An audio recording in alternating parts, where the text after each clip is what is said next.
Hmm.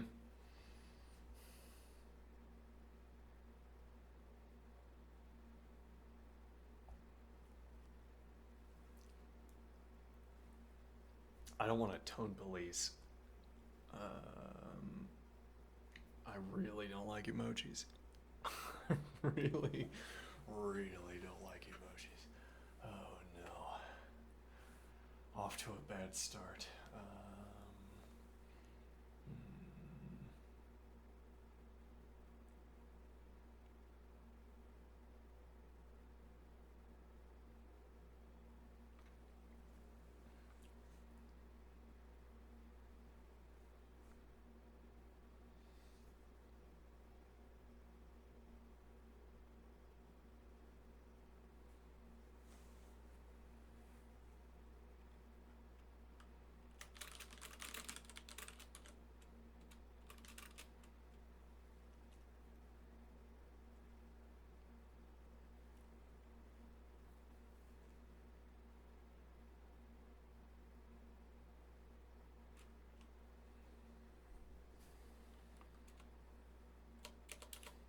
Should I say no emojis? Uh,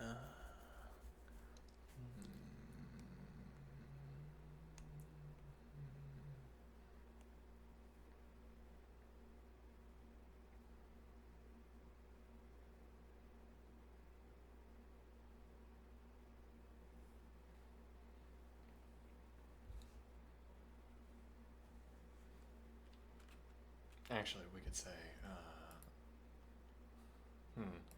settings. No, hold on, that's not it. It's doesn't like emojis.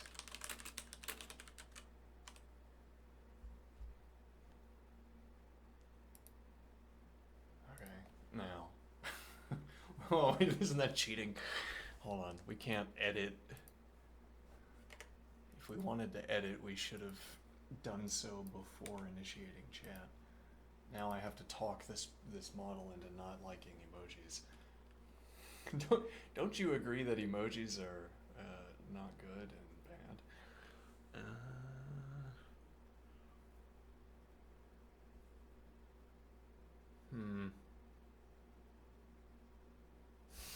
Hmm. Let's re-roll this message. No, let's switch model. Never mind. Okay.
I want to make several images of Conway's Game of Life, but the images do not have to follow.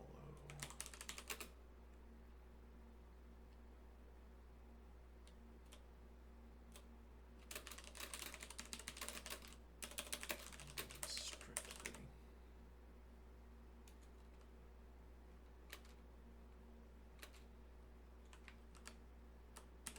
I'll say just an image of Conway's. I want to make an image of Conway's Game of Life, but the image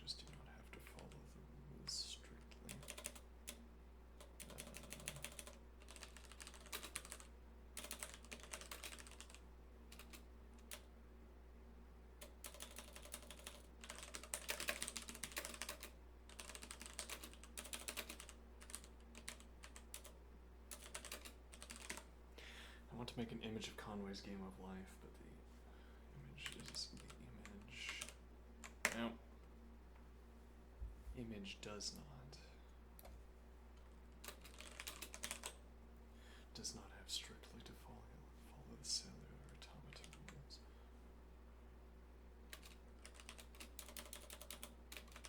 And cell should be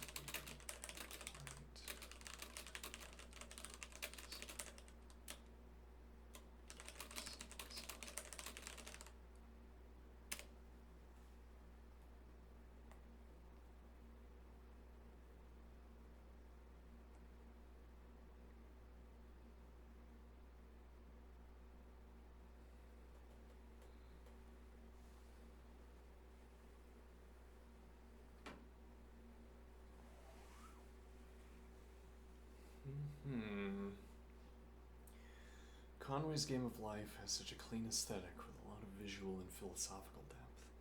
Since we're taking a little creative license with the rules, how abstract or structured do you want it to be? There are a few style directions we could take. Classic grid look. Interesting. Chaotic evolution.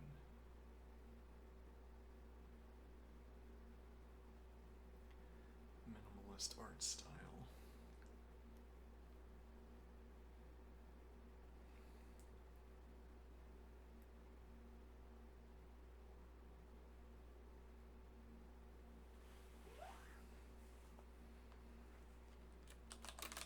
We're going to depict construction.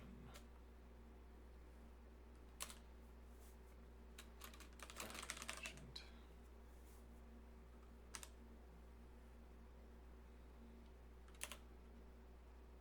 Going to depict a sequence of images, construction imagined.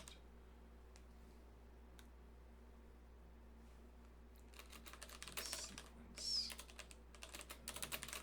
images.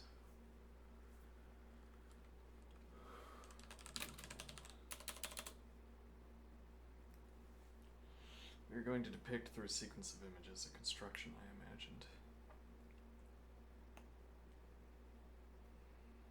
The sequence of images will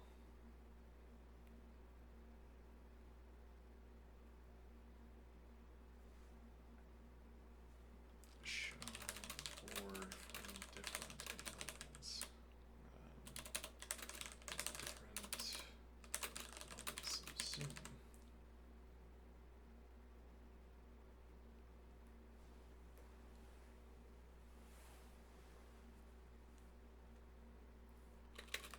Constructions like this. And there is a square. Thousands of pixels. Thousands of cells. There is a square large enough. Let me see. There is a square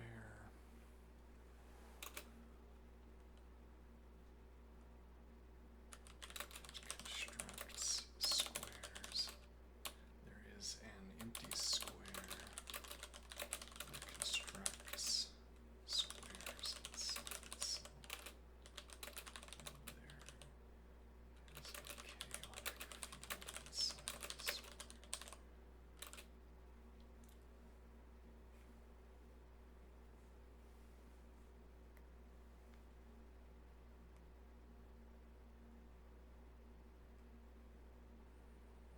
Yeah, but this isn't describing the image characteristics. Constructions like this, there is an empty square that constructs squares inside itself, and there is a chaotic field outside the square. This is describing the construction, but it's not describing what it looks like, which is maybe fine.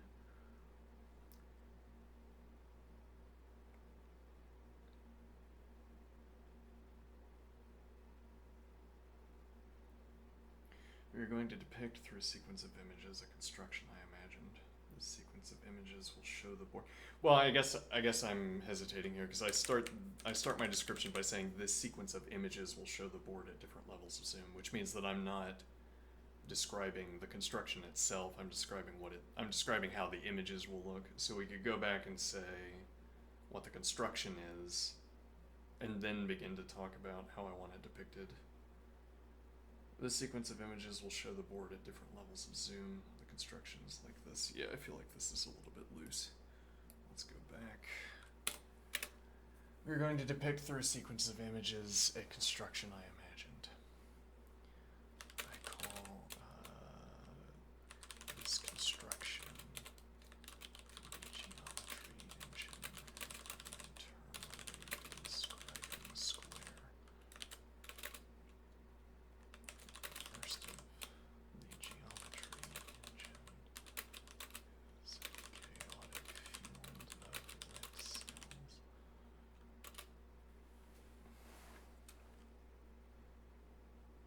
Square is a comparatively small and hollow square.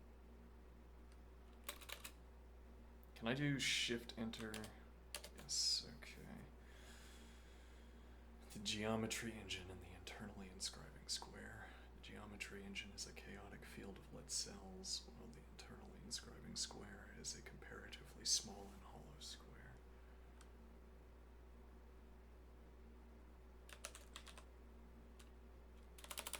Then we zoom in the square and see that its sides are coated in constructions like glider guns.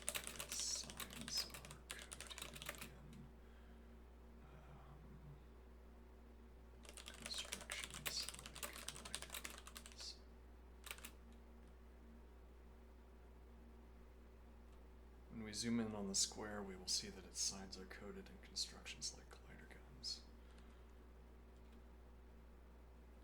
which the square uses programmatically to inscribe the next copy of the square inside itself. Oh, I should have.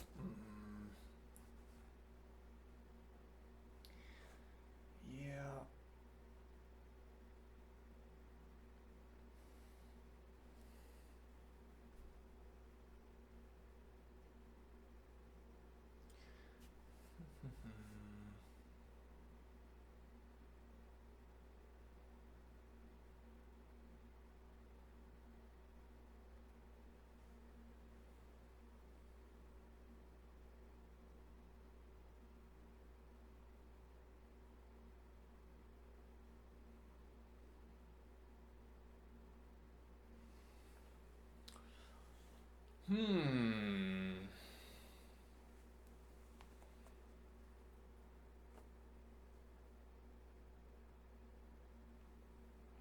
That sounds like a beautifully intricate and poetic construction, an engine of chaos giving rise to recursive intentional order. I'm totally in for this visual journey. However, that's a presumption on the part of the model. That's not quite the point here. The point is that the geometry engine is going to obliterate the square. The instant the geometry engine touches the square, the outermost shell turns into a different color, which indicates that the color would have to spread out. So I guess what we would want to depict is that there's an initial color on contact, and then there's a speed of light spreading of a second color. So it'd be like yellow and then red. Let's see. Now what this, and then the red spreads out until it encompasses the entire square, and then the internal square that is being constructed inside is now the new square. So this is not giving rise to recursive intentional order. This is the geometry engine attempting to obliterate order, and the recursive intentional order trying to evade obliteration. Okay, now how do we convey that? break it down into stages to create a compelling sequence. Well, let's see what the model had to, because I like the idea, like if we could harvest the noise, but the noise harvesting in this idea comes later. As in, the geometry engine is going to solidify, okay, calcify as it were. Let's see, and then the internally inscribing square is going to explode outward. Okay, let's break it down into stages to create a compelling sequence. Wide view, show the geometry engine, chaotic lit cells with faintly visible hollow square emerging from the noise. Medium zoom, focus more on the internally inscribing square, revealing its structure clearly hollow, still contrasted with the chaos. Side of the square showing the glider gun-like mechanisms aimed inward, suggesting they're forming the next eternal square. Recursive moment, a smaller square newly formed, beginning to repeat the process. Glider guns forming on its sides. Artistic abstraction, optional, a zoomed out pattern where the recursion is visible through the layers of squares within squares, fading into the geometry engine. That sounds pretty good, actually. I think we might want to see that. Let's see what it looks like, and then we'll see if we can adjust the art style to so that we update the art style and then it persists. Let's see.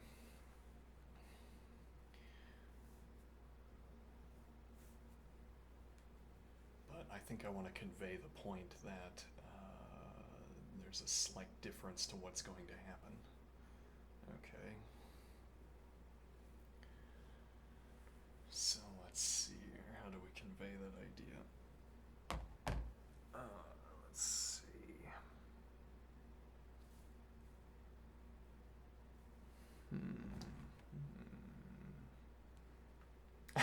Actually, hold on. The real trick here would have been I'm just looking at a blank screen, and we just have the camera on me, and then I'm just, yes, interesting. Yes. Now, the really real trick would be to do this, and then actually have ChatGPT, and then pretend like I don't have it, pretending like I do have it. I'm an artist. Let's see.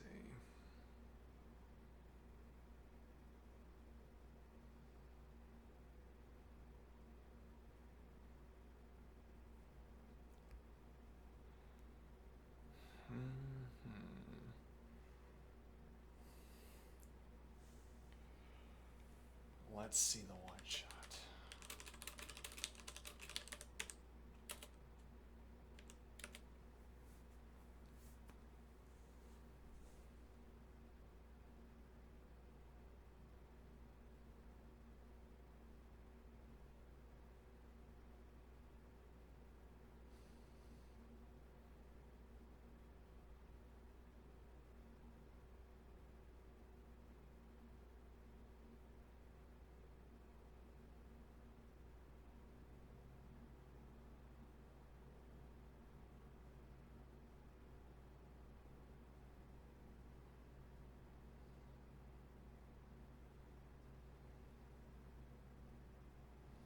All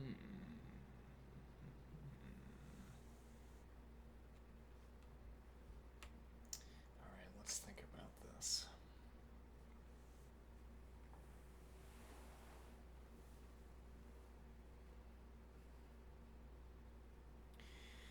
So, I'd say the issue with this is that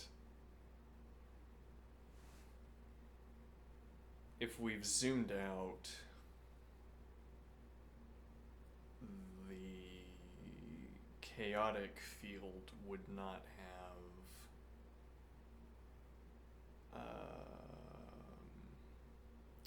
the chaotic field. Well, so I mean, you could design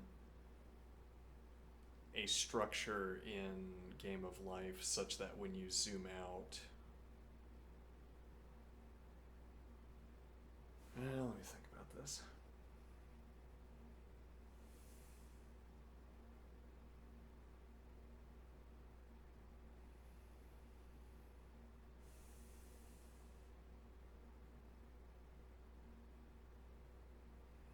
So the square is conceived of as, yeah, if we're gonna zoom in, so the square is conceived of as having sides that are long. And part of the point here is that if it's going to be encrusted with glider guns, each glider gun has some kind of minimal width, and so we're going to butt up against a resolution limit. I wonder if I should be dictating this.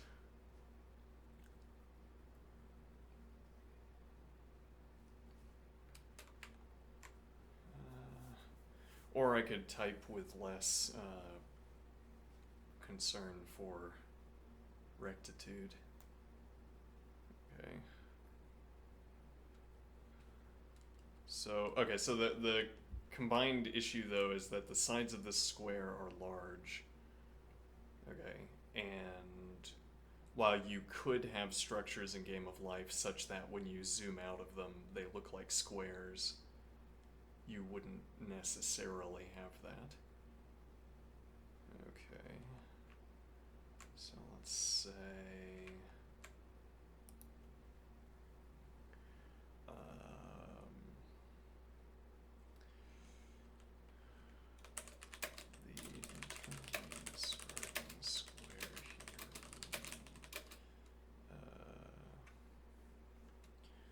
the internally inscribing square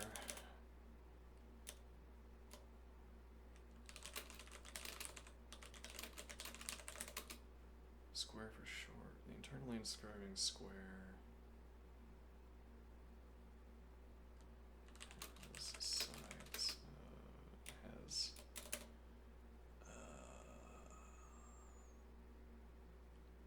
I don't want to convey the idea that we need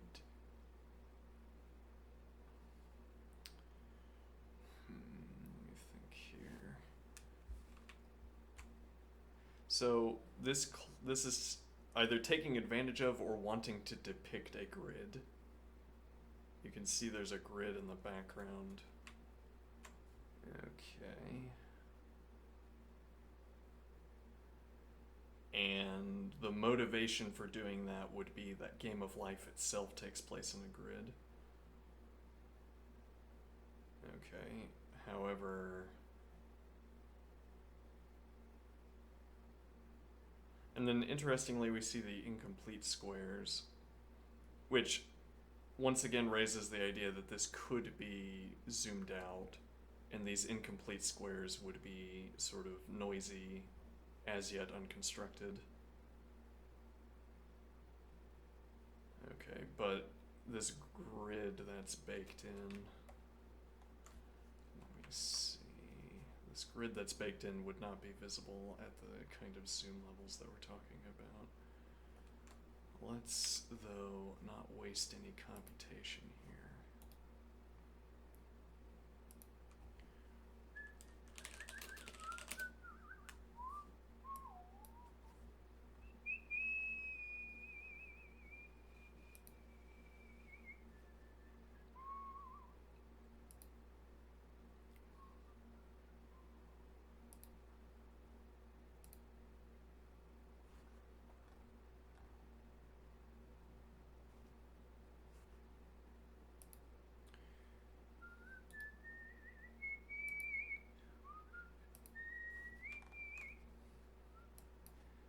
How do I...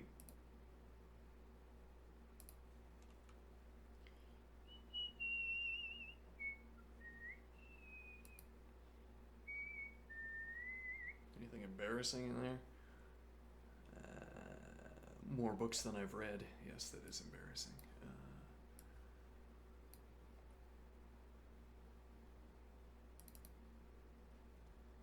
Okay, let's see.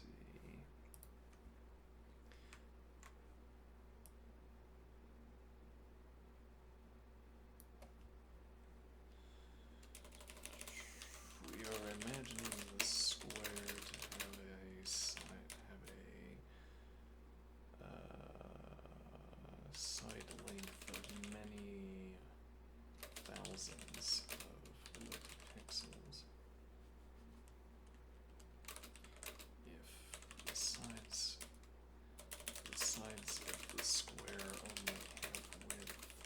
Yeah, but I mean, yeah, are we unduly criticizing? Because there is the intention. Let's see. Yeah, let's see the before I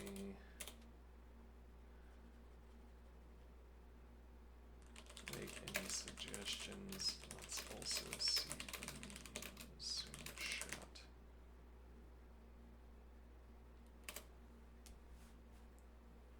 Let's see where this is going.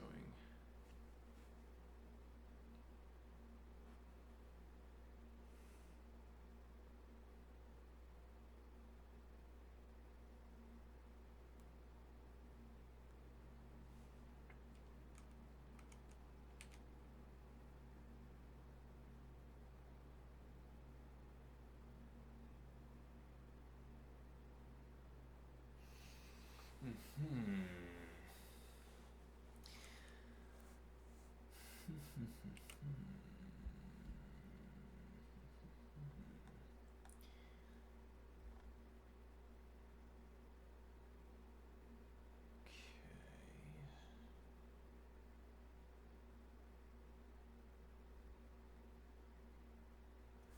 So let's say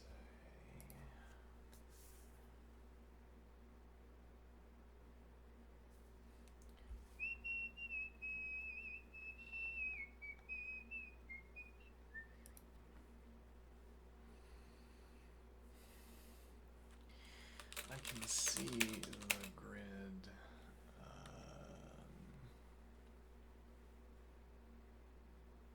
I can see the grid in the background.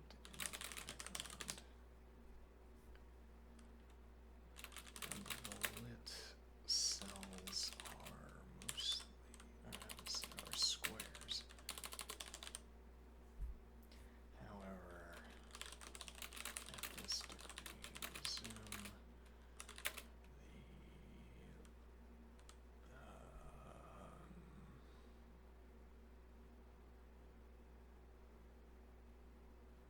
however, at this degree of zoom, we would not be able to.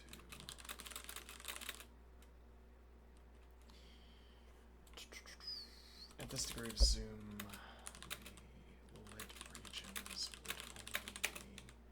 Yeah, it's a confusing prompt because I have the square. Maybe I should have done a circle instead of a square because the model is going to have to pick apart whether I'm talking about the square in the center or the individual cells.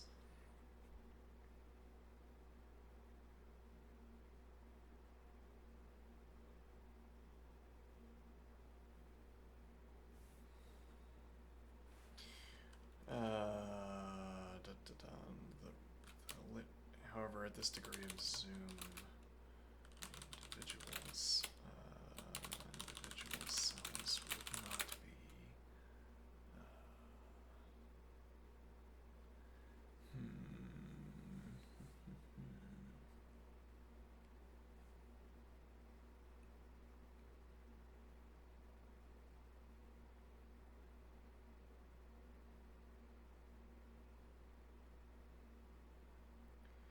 At this degree of zoom, the individual cells would not be discernible.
Let's go back to the white shot.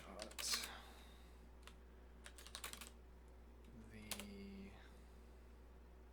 geometry in general.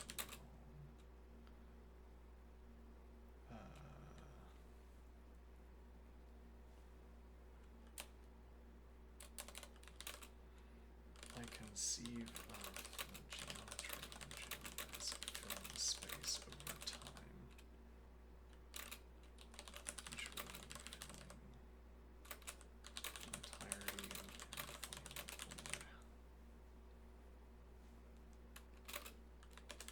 In the first shot, depict changing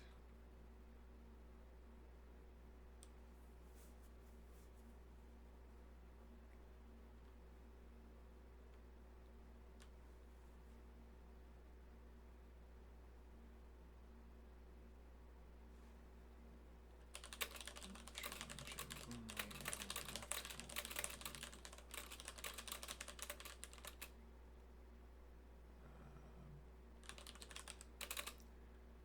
okay, the grid should not be visible.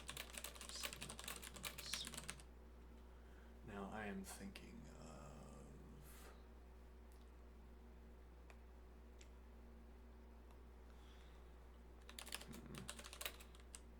of the lit cells in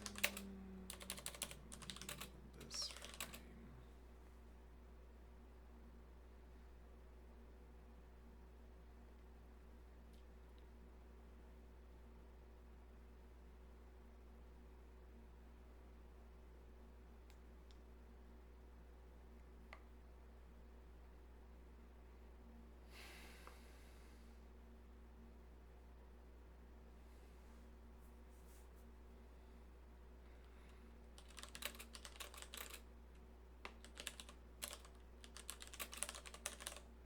The lit cells in this frame will have an amorphous structure.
Lit cells in this frame.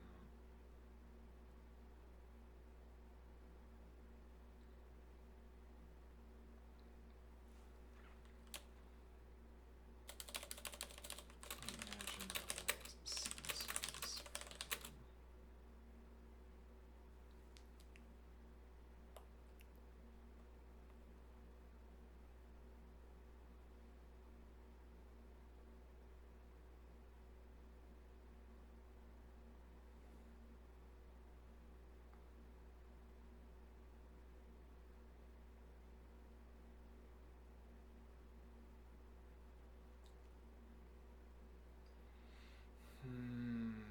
I want to say filament structure, but I'm not sure what that's going to convey.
I imagine the lit cells in this frame.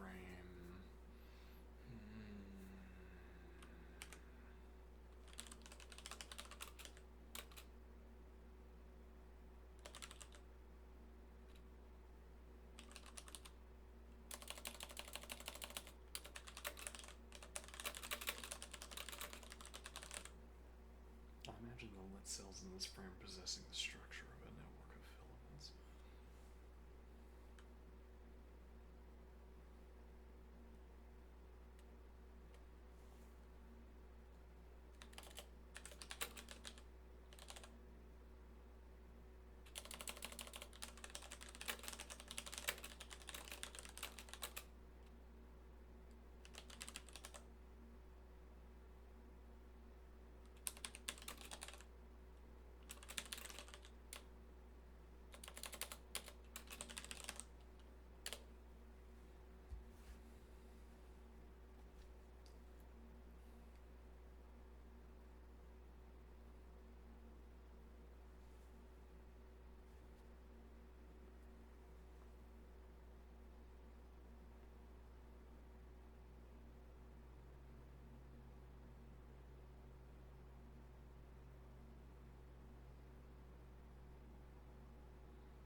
That's pretty good. Okay.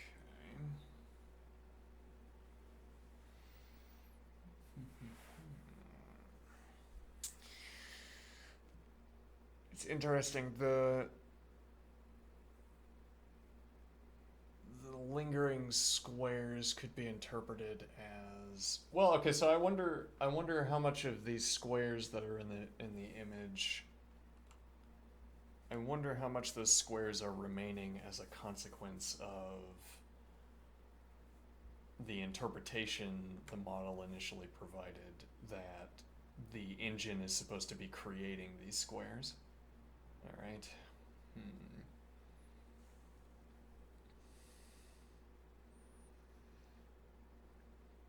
So the idea would be that there are squares in the field because the point of the geometry engine is to generate them, which is not the point, as it turns out. The point is that the geometry engine is a competitive goal, competitive game of life.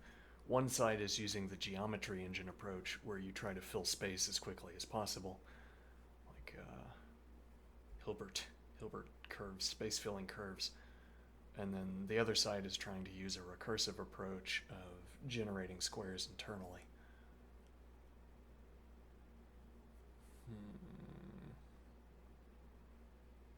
And now the point is, well, then the geometry engine is not producing squares. It's not producing any shape.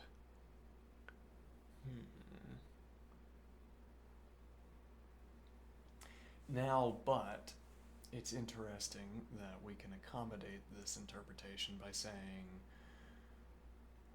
that these squares are, for instance, used in construction. Okay. And now the idea would be that the filament structure is ultimately what the geometry engine is trying to produce, but it produces this by building these squares and networking them. Okay.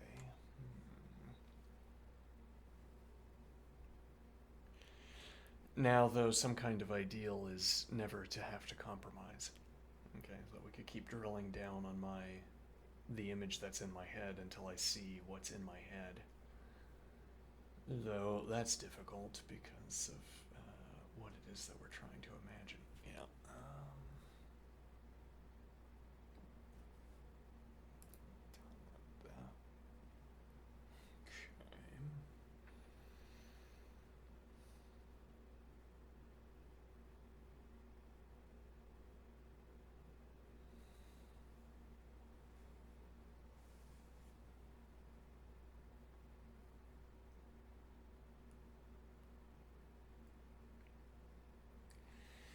Now there's another problem here that I assume is going to persist when we get to the detail level. And that is that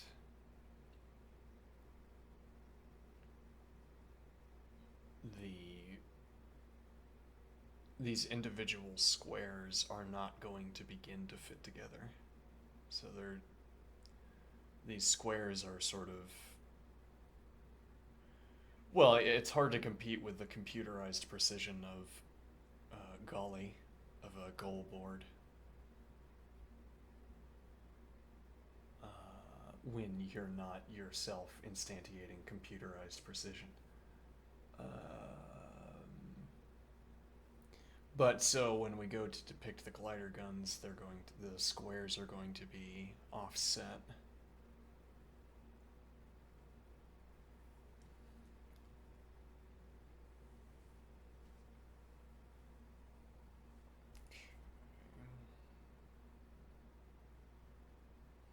I like the matte.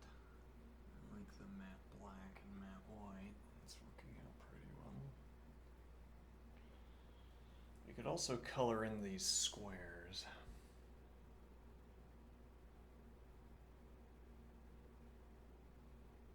Yes, well, it's a problem that I can imagine. It's a difficulty here that I can imagine a sort of pulsating rainbow pattern of colors across these squares in my head. And there isn't really a single stable image that captures what that looks like. Well, no, I mean, if you could capture one frame of it, I guess there would be some stable image that captures what it looks like, but.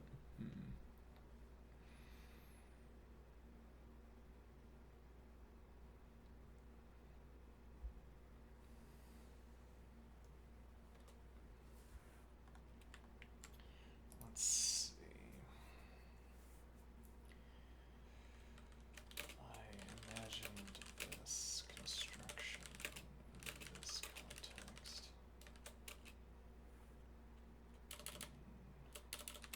Context of I imagine this construction in the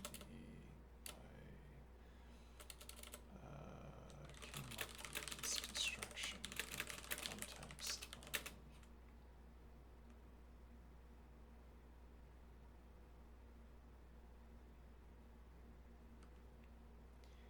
of working.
Place an intermediate image in the sequence. The filament structure fills in more space.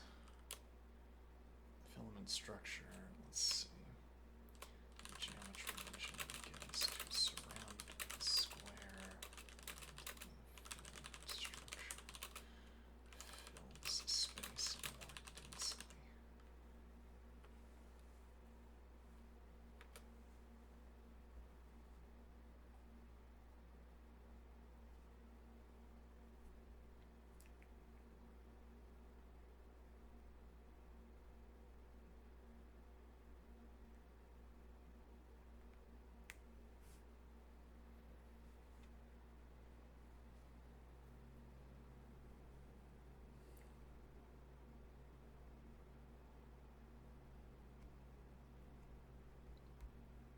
Yeah, that's pretty good. Yeah, that's pretty good. Yeah, I like that. Let's see.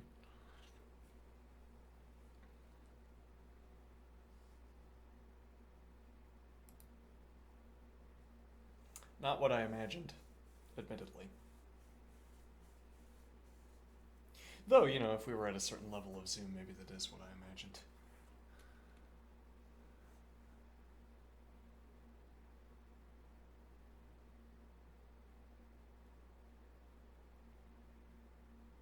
I should have mentioned that there would be a sort of seed in the middle, the beginning growth of the internally inscribing square. Okay.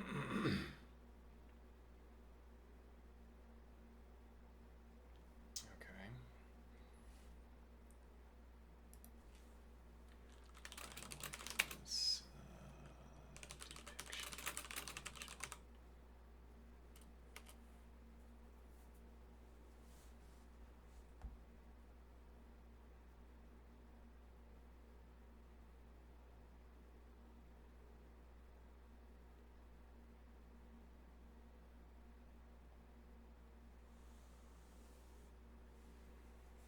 Alright, I'm gonna take a quick break.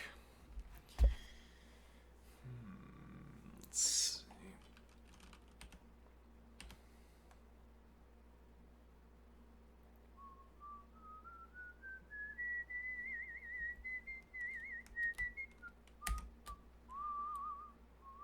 Oh yeah, I can't do that now. I can't use that keybind to let's see, mute, because I turned that into 0. Alright, I'll be back.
Okay.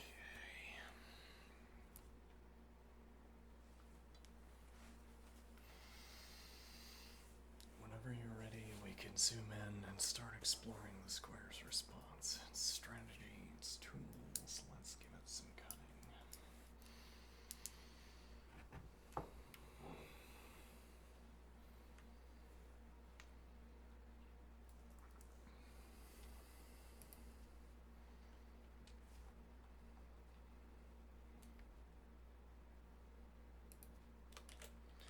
The next.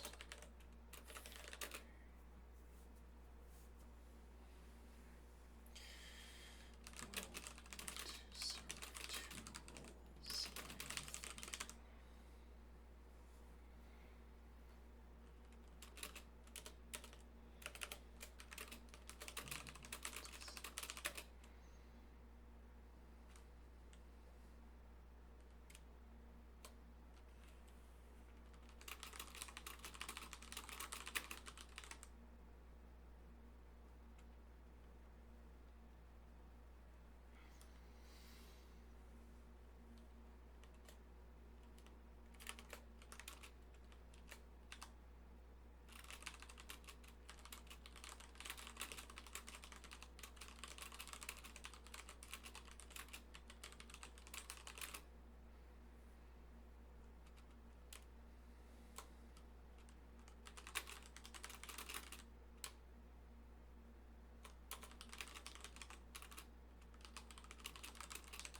confused.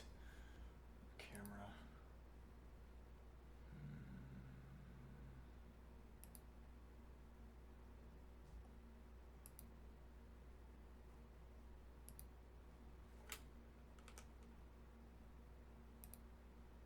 Oh, there we go.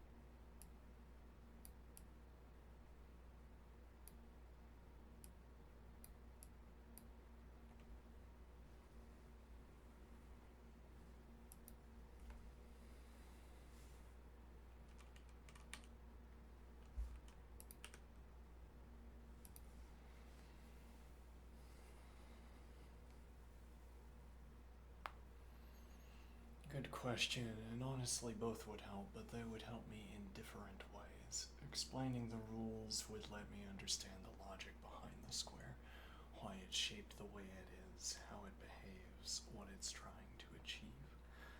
This would guide the internal structure, mechanisms, and even hint at future images. There's a point here.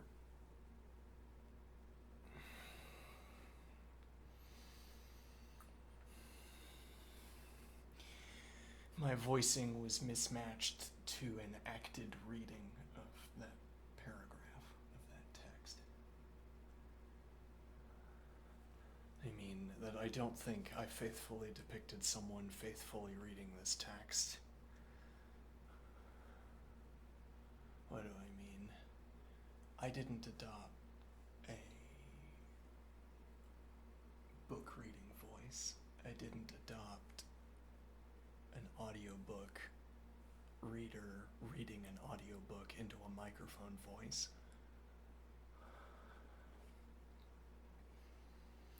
Which I could have done by understanding the text as I was reading it in a particular way. It's a little bit like I arrived at this second sentence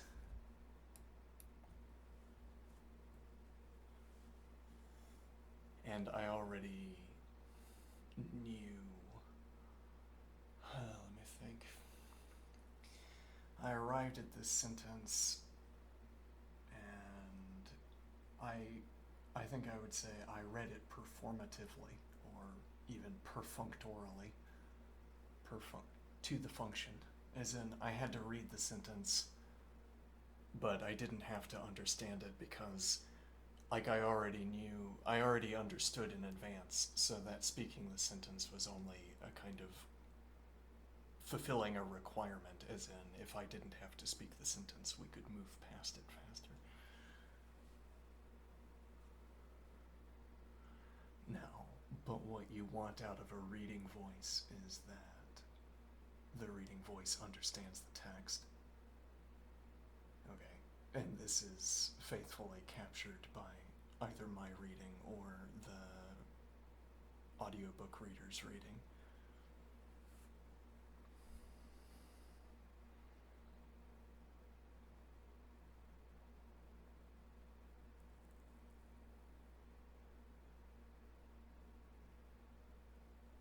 What do I mean here?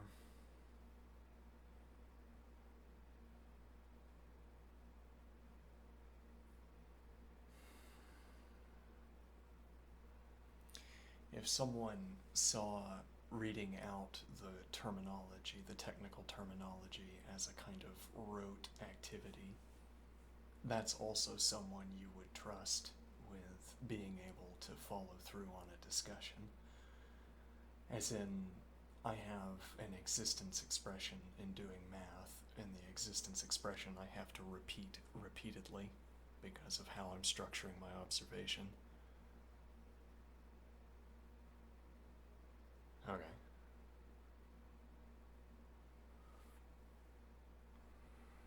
And now, it becomes a tedium to read the existence statement.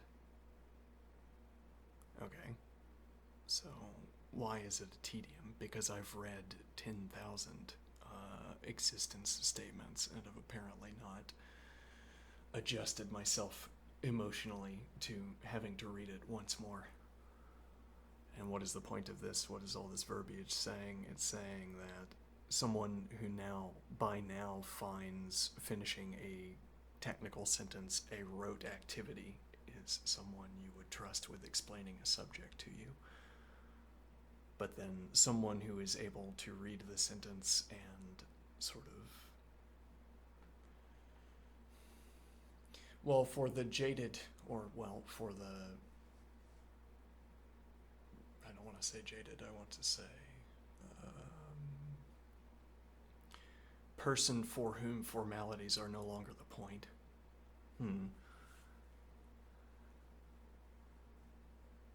Having to speak through the formalities, well, it's like if there were another mathematician, we wouldn't be speaking about formalities. That would be like, well, it would be like describing an algorithm. You don't have to talk about the details of the implementation to describe an algorithm.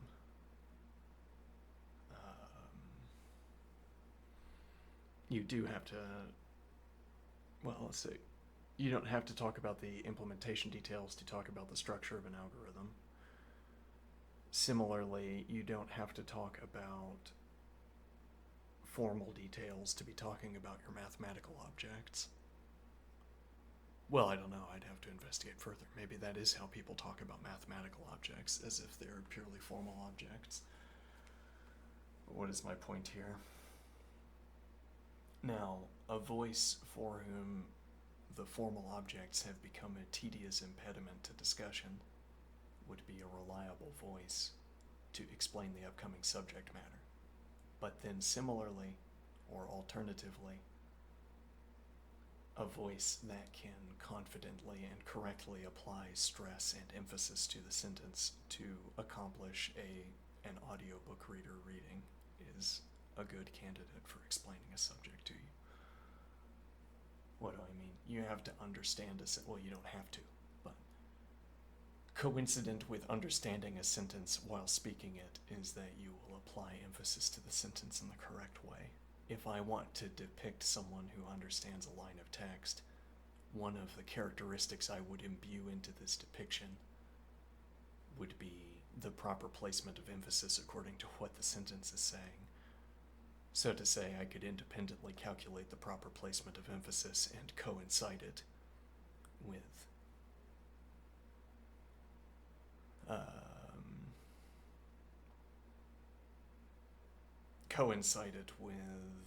well, whatever other characteristics I think such a voice should have. I mean, if I have, well, let me think here. Well, like we're trying to construct a reading of the text out of,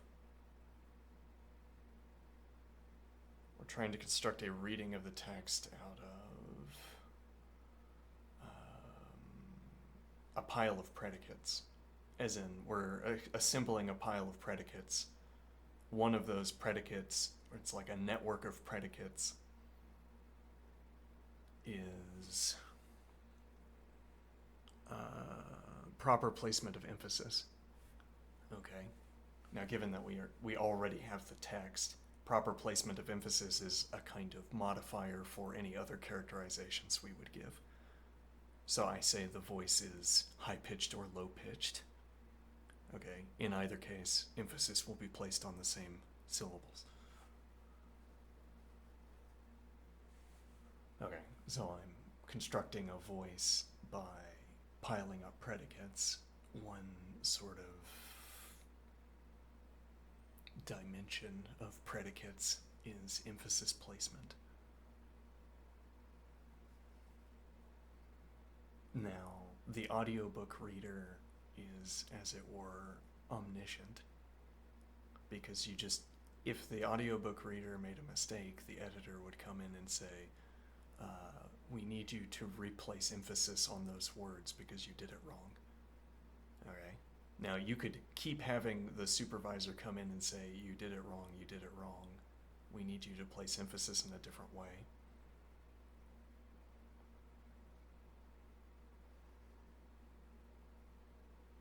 Or you could give a correct reading of the emphasis placement. Or you could, as it were, give a kind of script that, when followed by that audiobook reader, would produce the correct placement of emphasis. And this would be embellishing. This would be stacking predicates into the pile.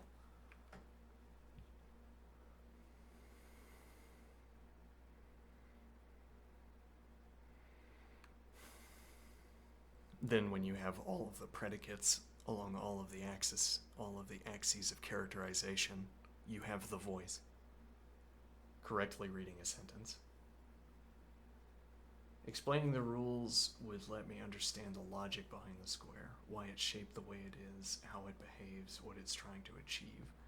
This would guide the internal structure, mechanisms, and even hint. This would guide the internal structure, mechanisms, and even hint at future images. Hint. What is the etymology of hint? I don't want to interrupt the flow of the discussion by asking this. Hint. Yeah. Old English. Hinten. Grasp, get hold of. Hint. Related to hunt. Hunt. Not hand. Hinten.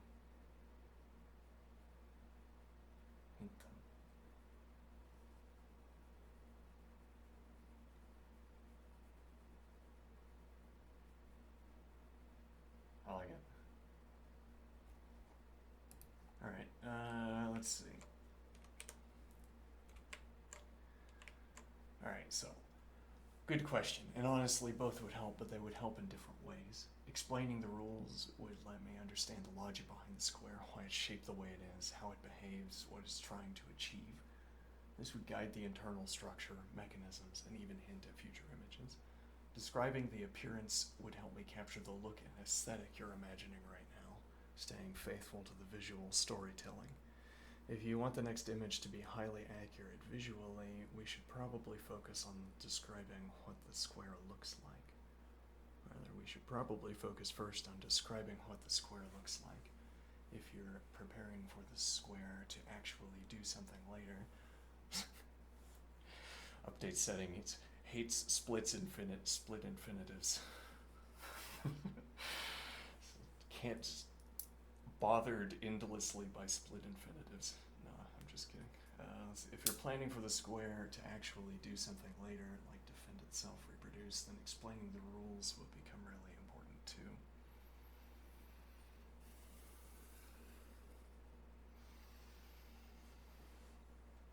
If you want the next image to be highly accurate visually, we should probably focus first on describing what the square looks like. Explaining the rules would let me understand the logic behind the square, why it's shaped the way it is, how it behaves, what it's trying to achieve. This would guide the internal structure, mechanisms, and even hint at future images.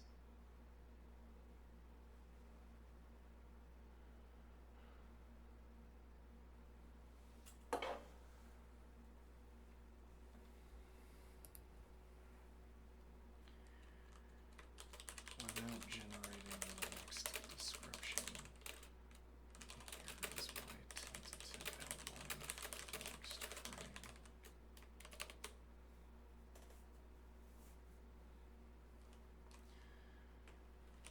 There is a tendril approaching. There is a, what word did we use? Filament. Filament. Filament. There is a filament approaching the square.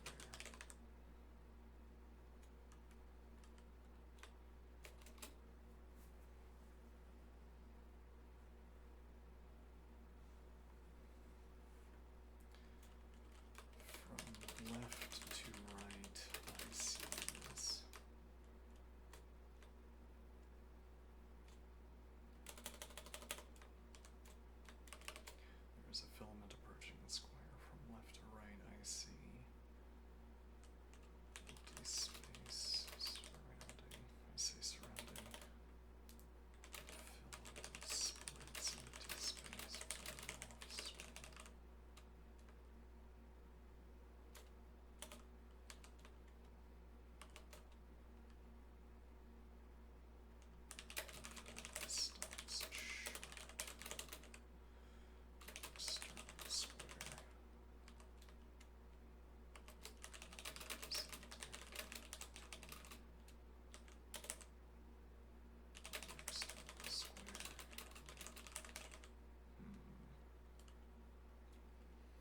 but now that's using the same word.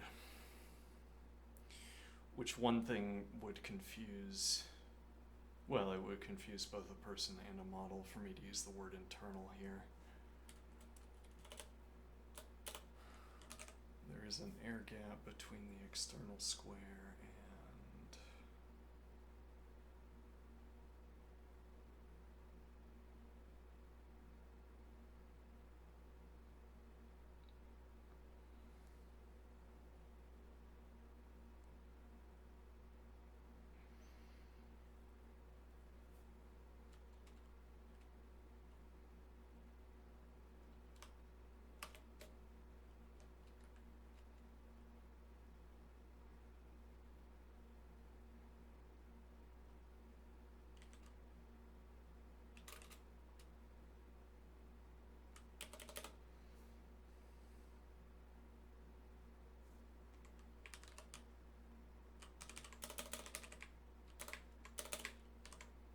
there's an air gap between an external square and air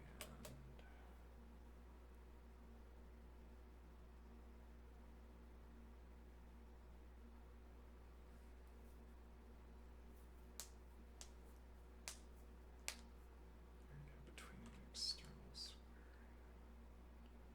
square.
Now, there's a point that if I structure text, if I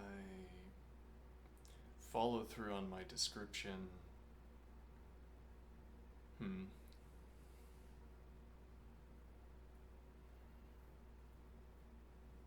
if I follow through on my description in such a way that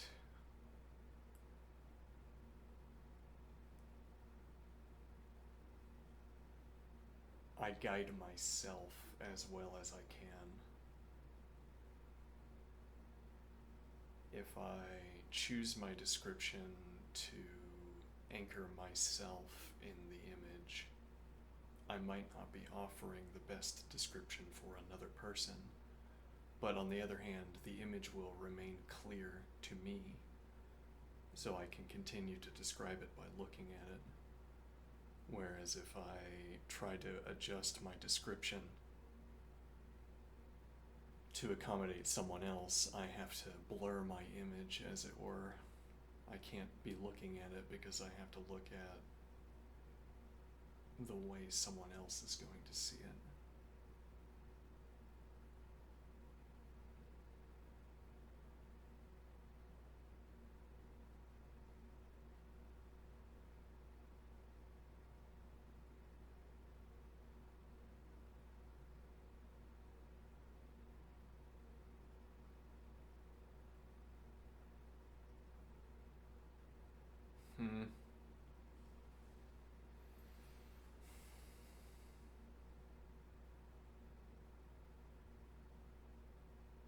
Though that's not so relevant for talking about this.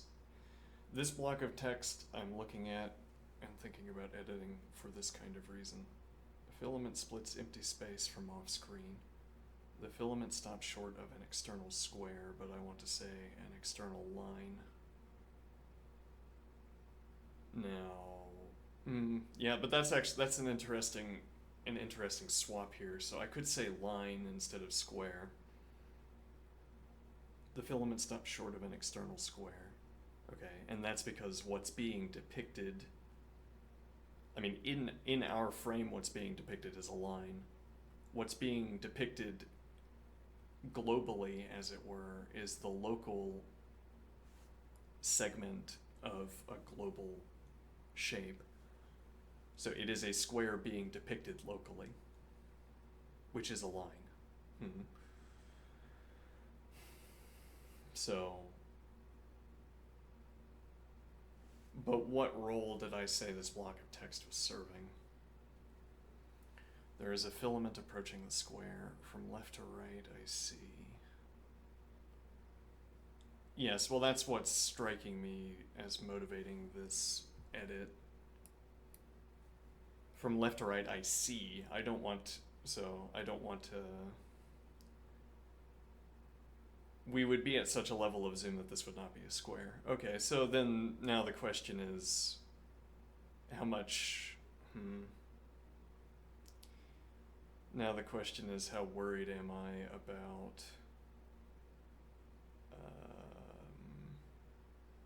Well, so we go to the next image, and the question is, am I going to see a square? Which we do not want to see. No, we want to see parallel lines.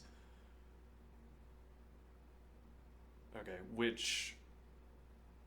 Yes, so the question is, could me putting the word square here... Well, and so, actually there's a related question. So first I want to say, could me putting the word square here... Oh, you know what we could do? We could open up another copy or another page and talk about what I'm seeing on the screen. Well, no, actually we can't do that unless I'm going to present... Well, I'm not moving the screen around, so we could present a screenshot.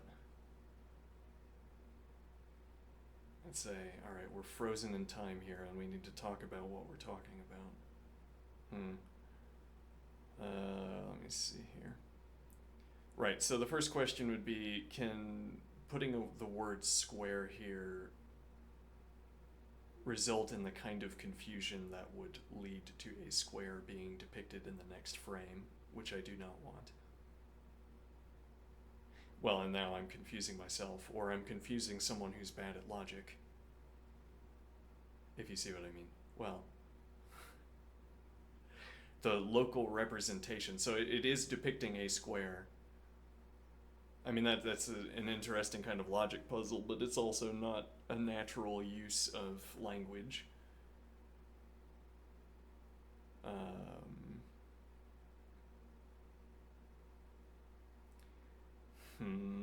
Yeah, but the role that this text is serving is also not saying what's on screen. It's not claiming that there's, as it were, this mathematical or abstract object. Well, it's not saying that there's this drawn square and that we are looking at a local representation of it. It doesn't, like, this text isn't getting that specific yet.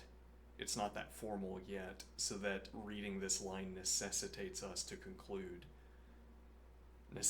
the conclusion that I'm talking about the local depiction of a global object, which in a way it's the conceptual content of this interpretation I've been presenting.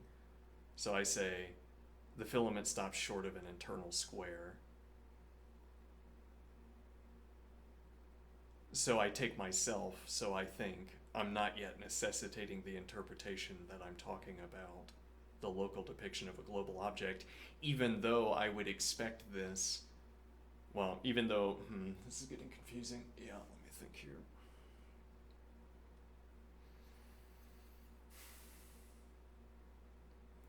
The filament stops short of an external square.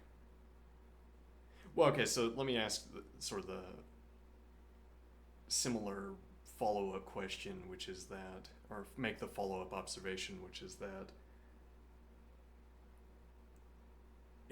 I don't know where I would look for a person who would consistently get this right.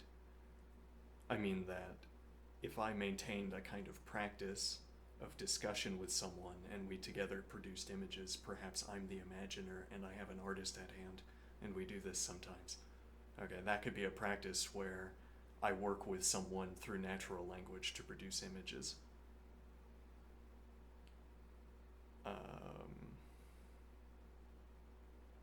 Okay, in such a case, we would have to develop some kind of report where this would not generate, where this, using this word here, would not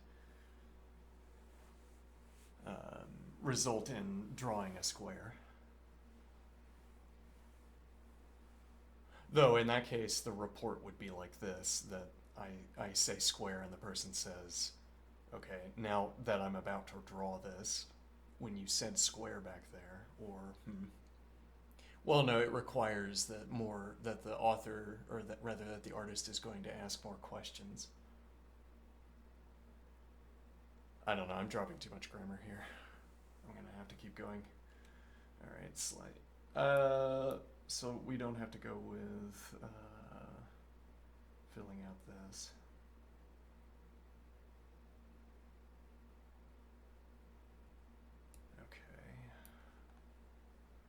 So let's see, we have the information that line breaks don't confuse our conversation partner.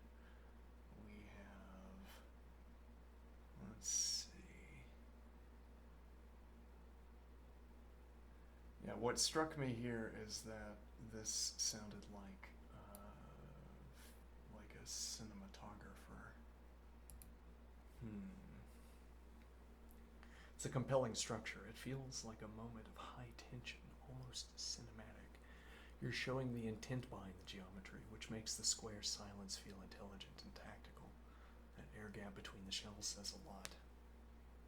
Like there's an understanding of the engine's behavior and a deliberate attempt to exploit or resist it. This scene is doing a few things really well. Visual contrast, chaotic filament versus deliberate square. Spatial storytelling, empty space, pause, and air gaps used as language.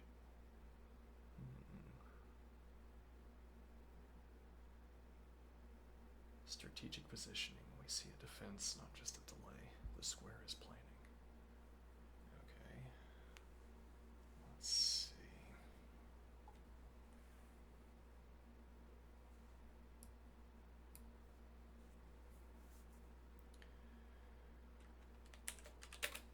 The air gap looks like this.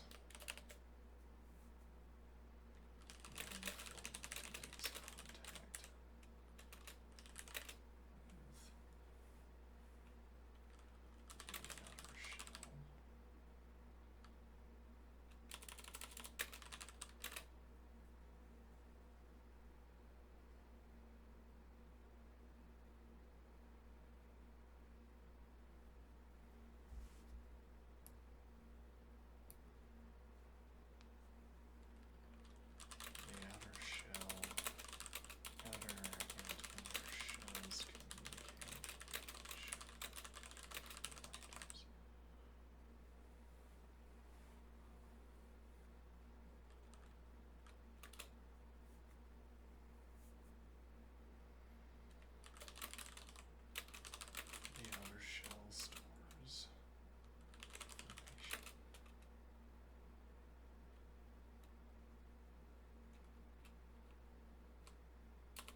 maybe what we actually need to do is talk about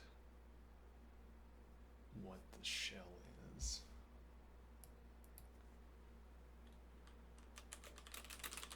The two shells are similar to one another. The two shells share some similarities.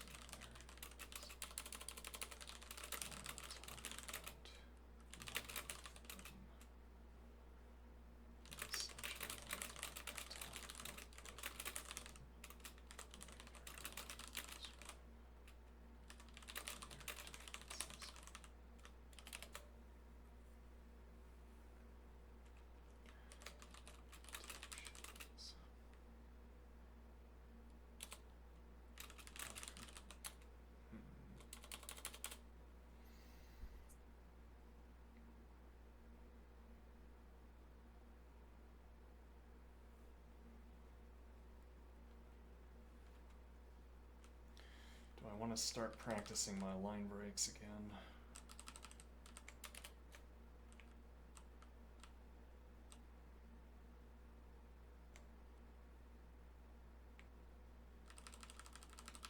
I will talk about them in such a way. I'll talk about the shells in such a way.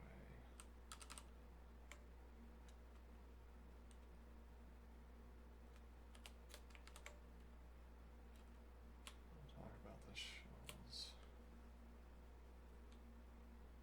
Or did I talk about both of them? The two shells share several similarities, and I'll talk about the shells in such a way that I talk about both of them.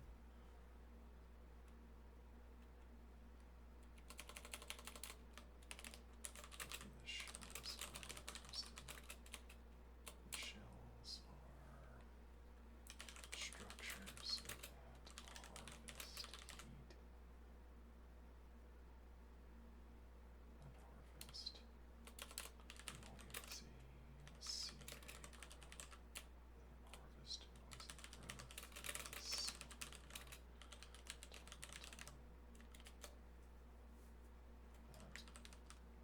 harvest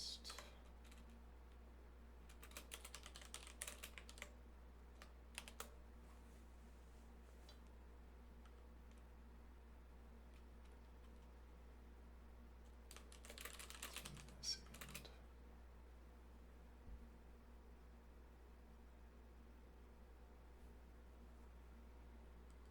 Distributed across a shell.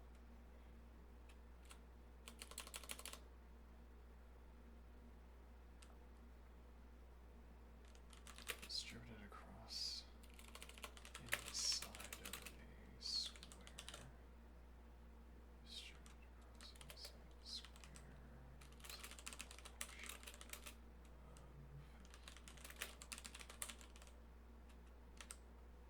This is difficult to describe, but the idea behind it, I think, is helpful for later images. To this end, distributed across any side of a square is a collection of heat collectors. Say, square.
now, but I guess I'm updating my thinking about how this should work.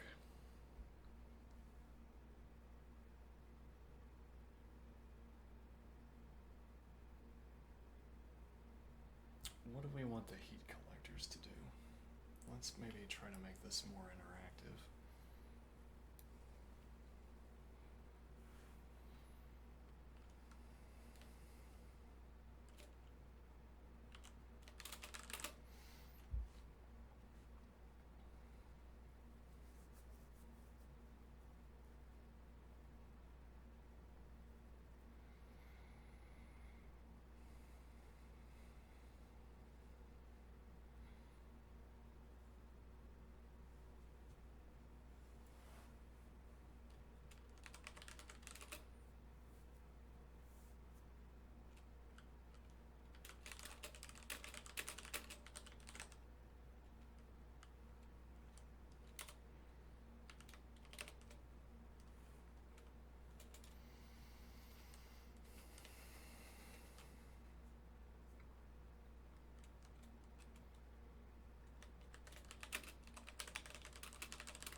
I think I'm getting too abstract. Talking about talking instead of... The talking about talking is leading us away from examining the details of the construction. Yeah, alright. Now, but we might be able to salvage. I say the air gap. Okay, then I don't need to announce this. This is like pushing an argument almost. The air gap is designed to prevent geometric contamination. When the filament makes contact with the outer shell goes into a lockout mode.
Shell transmits live cells and information inward. Before contact, the two shells communicate, and the outer shell transmits live cells and information inward. When the inner shell receives a message from the outer shell, that message is inscribed. A message, say, receives information from the outer shell. That information is inscribed in live cells. The inner shell repurposes its live cells.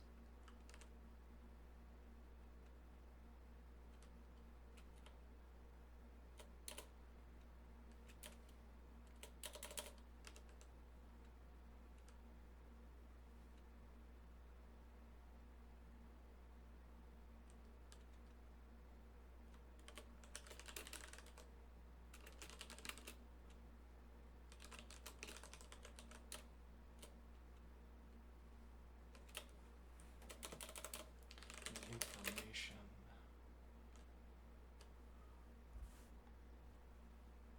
instructs the inner square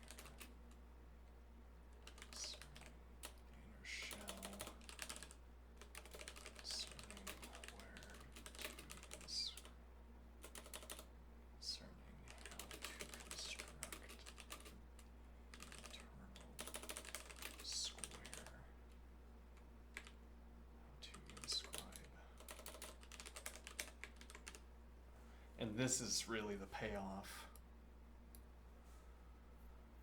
for not using the word square up to this point. That when I use it here, it redirects our attention back to the earlier discussion, and now the distinction between shell and square is, well, maintained and useful. The information instructs the inner shell concerning how to inscribe the internal square. Okay.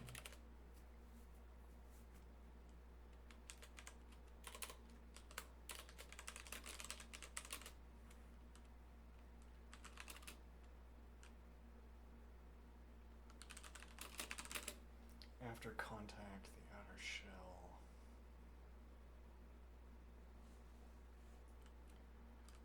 enters a default mode.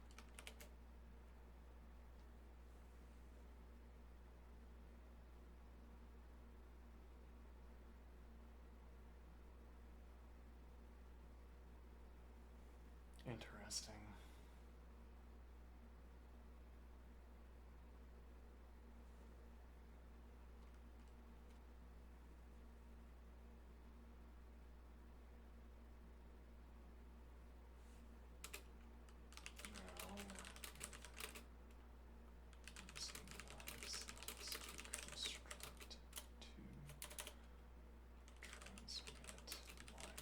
I don't like live. Let's get rid of live and go with lit. I consistently made that decision also when speaking about this.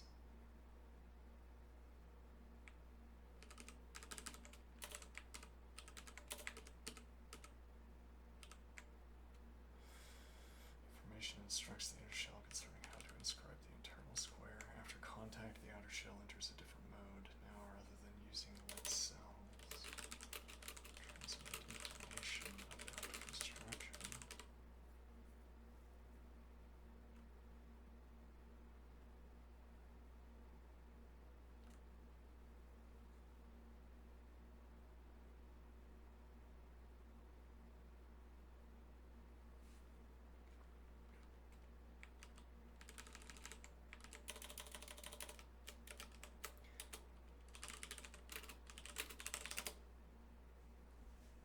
Yeah, oh no.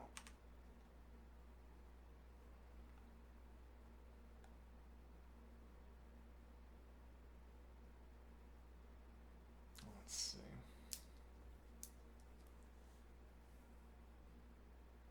Actually, that could be a good practice anyway. Just get some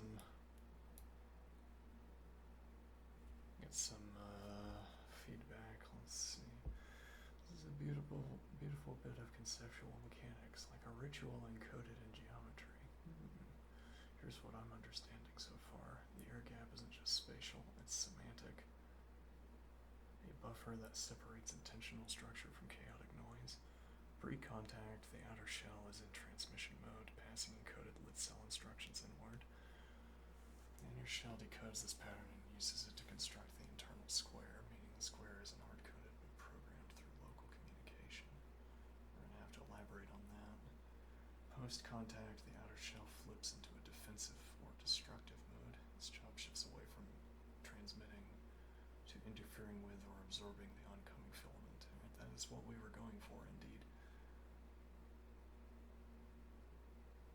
Let's see, that final sentence cuts off. Were you about to explain what the outer shell does instead of transmitting instruction data after it's touched by the filament? Also, this whole system feels like it would make for a really compelling zoom-in shot. You know, if you'd like to build toward that.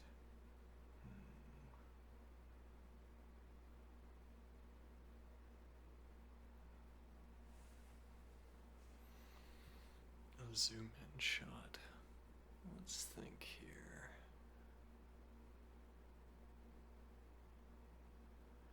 We would have to fake the details.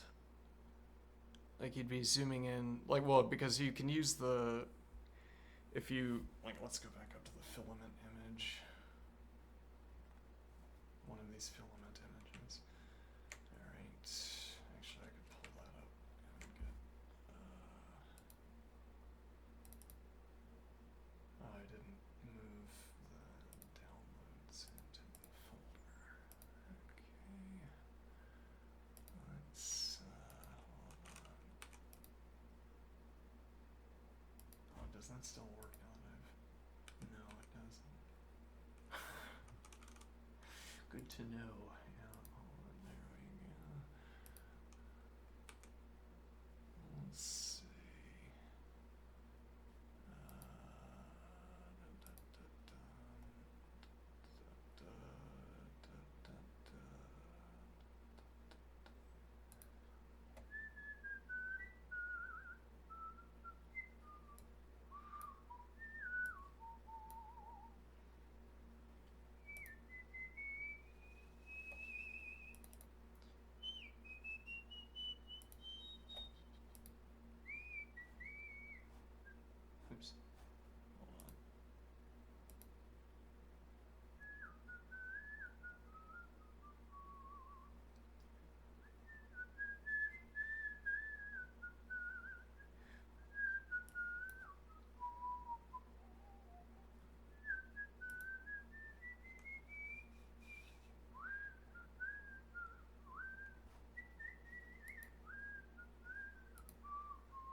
Now, so it's clear that the filaments will need to be moving inward, but I don't want to commit to. That'd be an interesting question to ask. Do you look at the images while we're talking about them?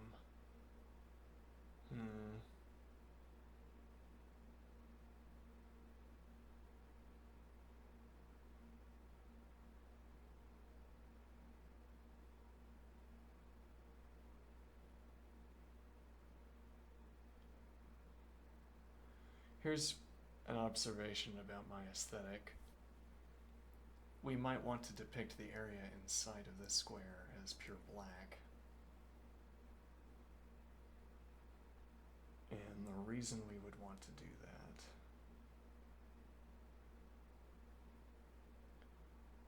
is that this would give a conceptual contrast between outside the shell and inside the shell. It would also, well, rather, we could conceive of the matting of the black as being indicative of lit cell presence, depending on how far zoomed out we are. If a structure in Game of Life looked like this, we would be pretty far zoomed out. And now actually, a side point here as well, these grid lines are no longer problematic. They're no longer to be removed, as it were, because these could represent anything. I mean, that these could represent, for instance, if nothing else, an encoding. The distances between these lines could be an encoding, and the apparent similarity to a grid could either be coincidental or even intentional, but this isn't a depiction of like a ground level grid. It's the grid according to which the square has an encoding at its surface, against which or within which the square has an encoding. Okay, now, but the idea is that matte is, now that I look at it, accomplished by an intermixing of lighter grays and darker grays. Okay. And now we could think of this as being the lighter gray that is distributed noisily throughout this square. We could think of that as being lit cells. Okay. So that the background looks matte because it is pitch black, but then there are lit cells within it. So the point would be that there's an in-story explanation for the aesthetic appearance.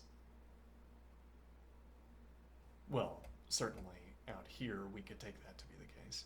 In here, supposing we're saying that the square is entirely empty, that could not be the case. This would not be matte black as opposed to pitch black.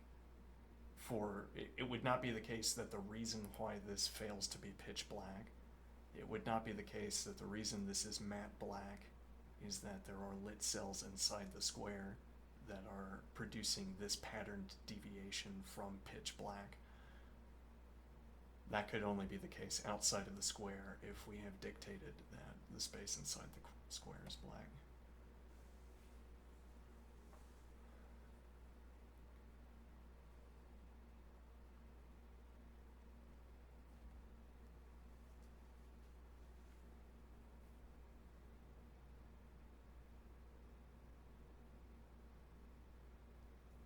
Now, what point am I making?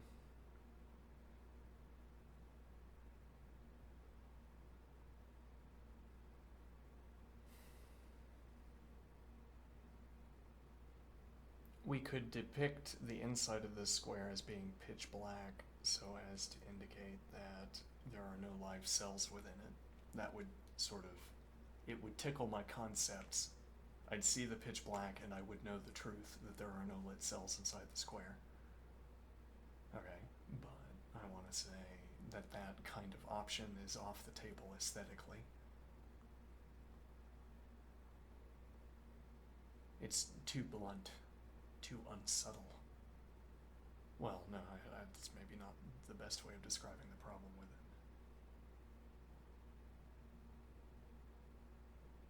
it. Alright, let's go back. Now, okay, well, there's a point that these tendrils, rather filaments, because it's a better word, okay, we'll say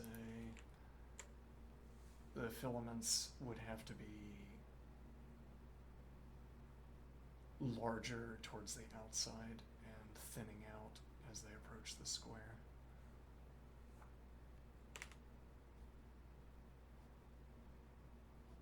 Okay. Wait, where am I? Oh, okay, here we go.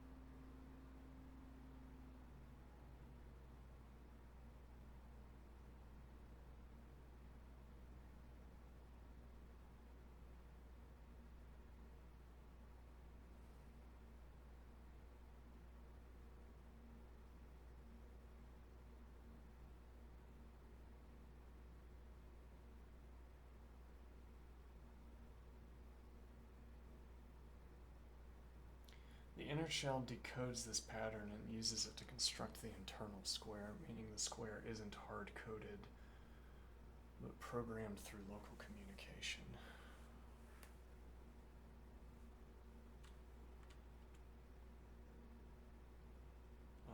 Let's see.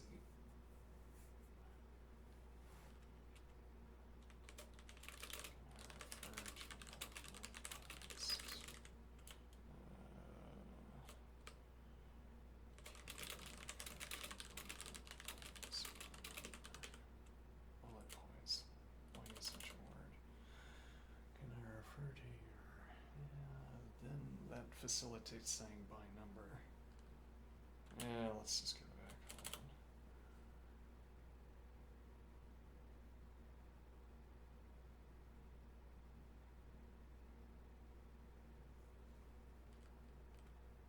on. Oh, I need to exercise. I didn't exercise yesterday either.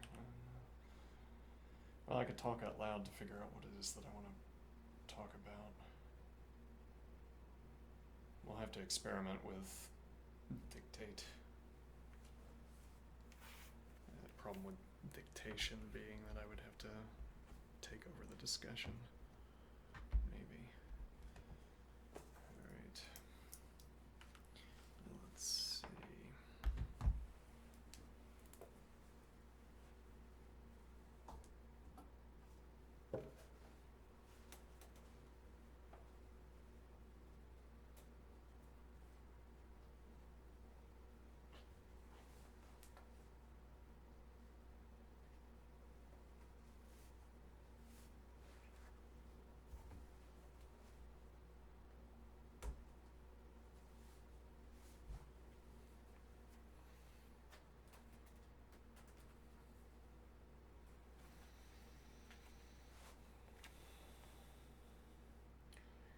After a contact, the outer shell enters a different mode rather than using lit cells to transmit information about construction. Let's read what I wrote. The air gap is designed to prevent geometric contamination. When a filament makes contact with the outer shell goes into a different mode. Okay.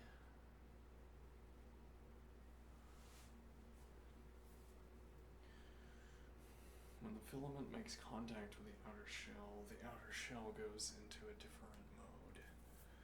Before contact, the two shells communicate, and the outer shell transmits lit cells and information inward. When the inner shell receives information from the outer shell, that information is inscribed in the lit cells. The information instructs the inner shell concerning how to inscribe the internal square.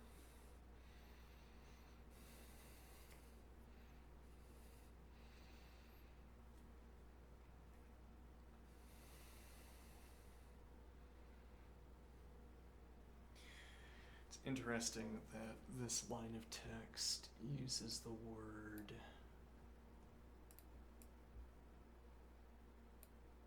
what is quote reply. The inner shell decodes this pattern and uses it to construct the internal square. And I used the word construct earlier. In this block of text I used the word inscribe, but I did want that association.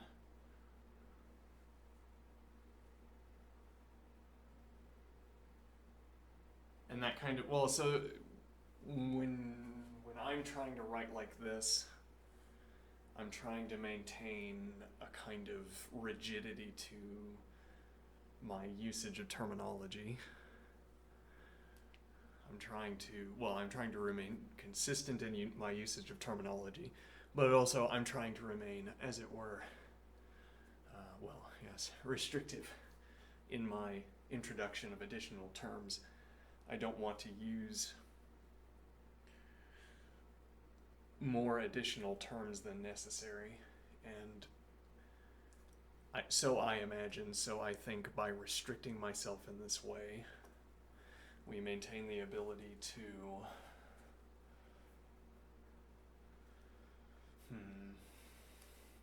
we maintain a kind of logical structure to what we're talking about. That these relations between words become more like logical relations than they would if I were being more freely descriptive.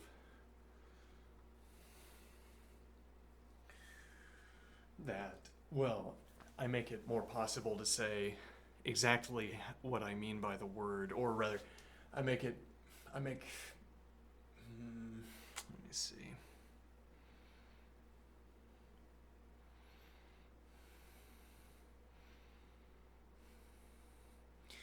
By being restrictive in my introduction of additional words, I make it possible to follow along with what I'm saying as if it had a logical structure, as if what I'm saying has a logical structure.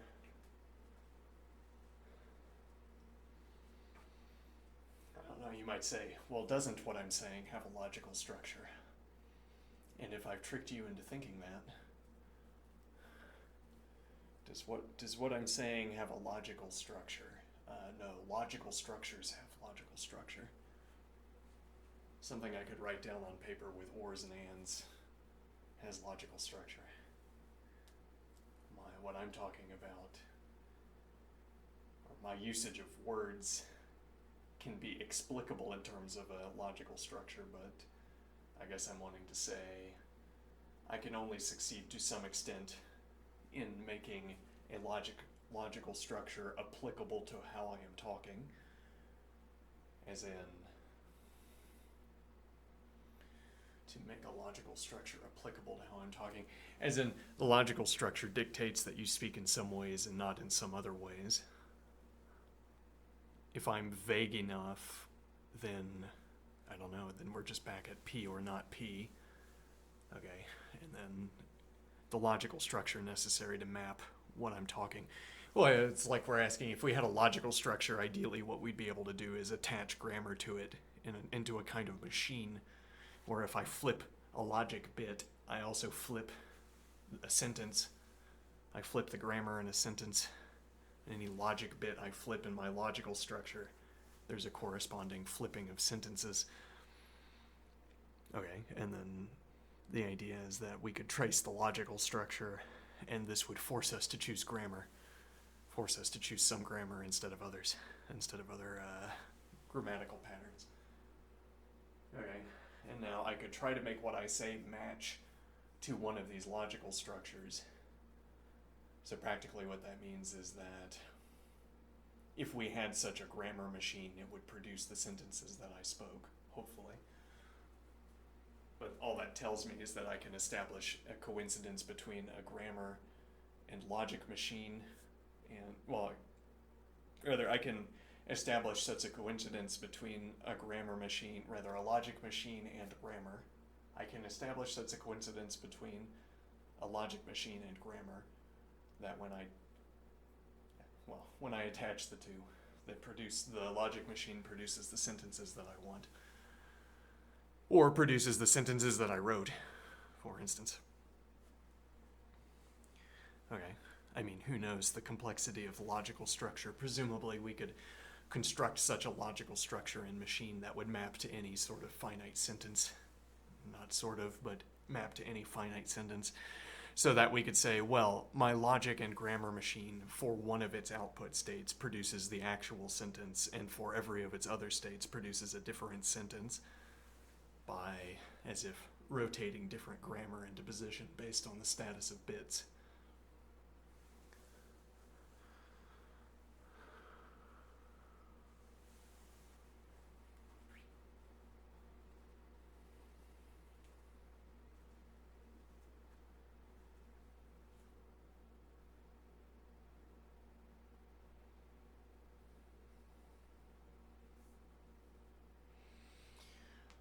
Now what is the idea? So the objective of writing like this is that, well, I mean, you could shorten the description by saying that I intend writing like this to work a little bit like coding for my words.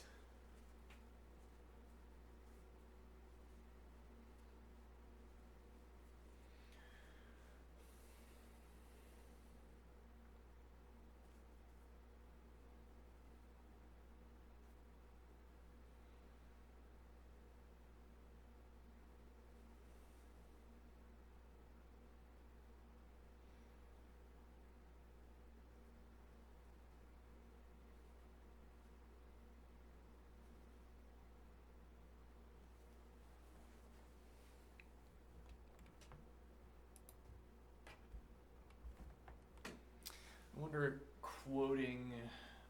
if quoting is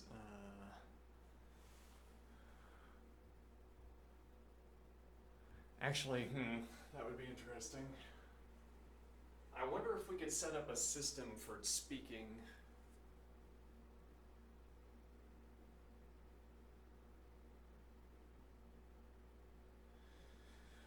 What do I mean? Wonder if we could set up a system for speaking where I could respond block by block, as if we move on in stages, in rounds, or stages where each stage has several rounds, and I talk about individual parts of text. Or that would be an example of such a system, but I wonder if any such system would be useful for facilitating communication.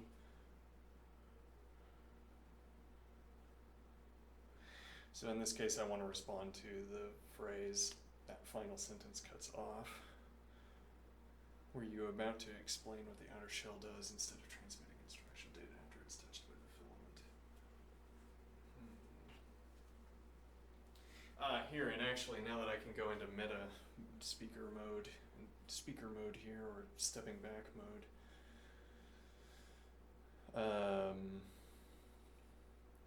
So my idea for the image post-contact is that the outer square has a red pixel wherever so some color, some off-colored pixel at contact. So at that point we'd have to be quite zoomed in, and then we'd have to be zoomed into actually, I mean, we could continue to simulate this. Let's make that point actually.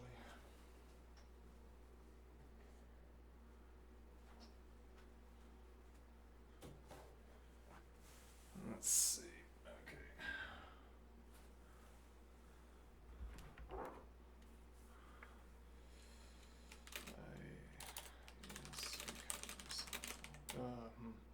Yes, I pressed enter.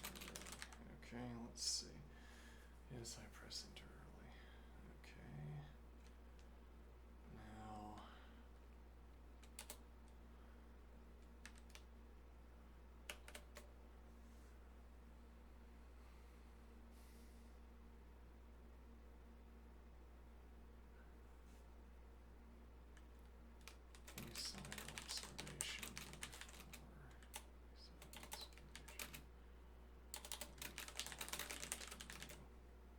but who's to say what the side observation is and what isn't?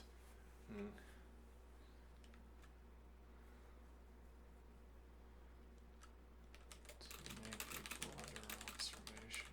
a broader observation strikes me.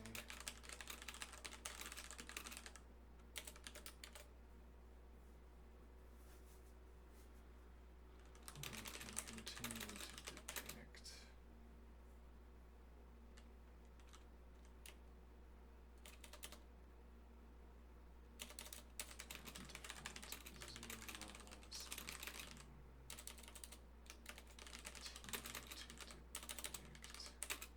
different zoom levels. We can continue to depict geometry engine using a filament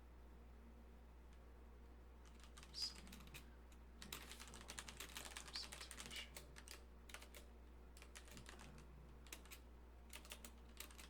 Each level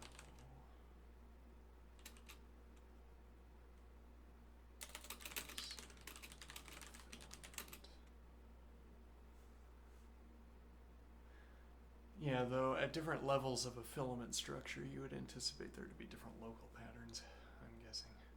As in, different scales of structure have different patterns, different shapes.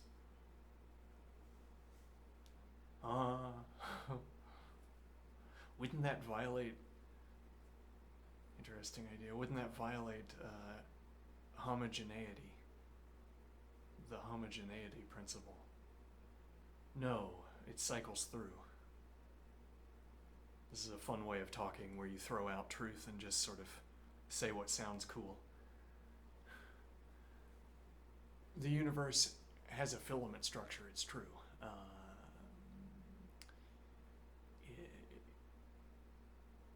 The filament structure at different scales cycles through different patterns of filament patterns. So those filaments sort of fill space to some extent with different shapes of filaments, different, as it were, statistical distributions of the filaments.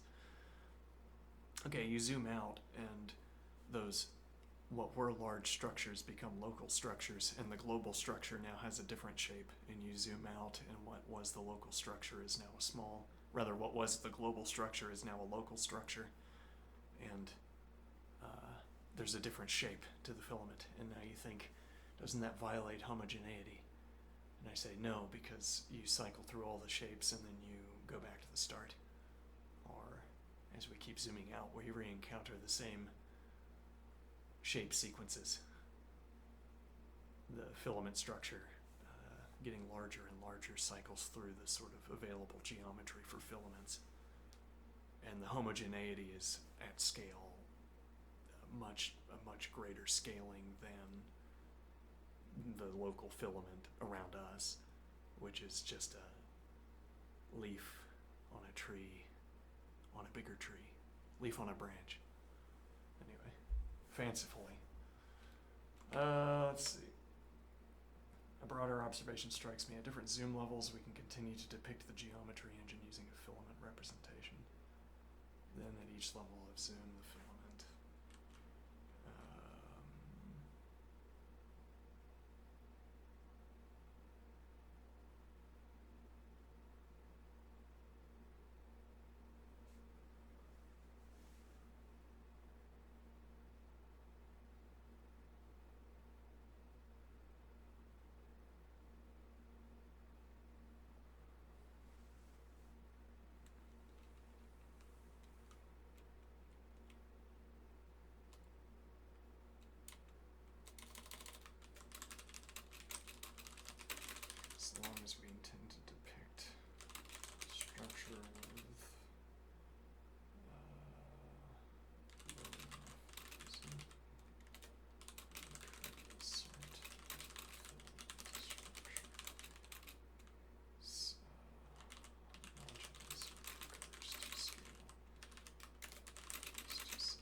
funny how easy it is to agree to the word zoom as a way of, I don't know, interacting with all of this. Zoom, what does it mean? It means we draw things bigger, I guess. And what does it mean to draw something bigger, I wonder? Let's see.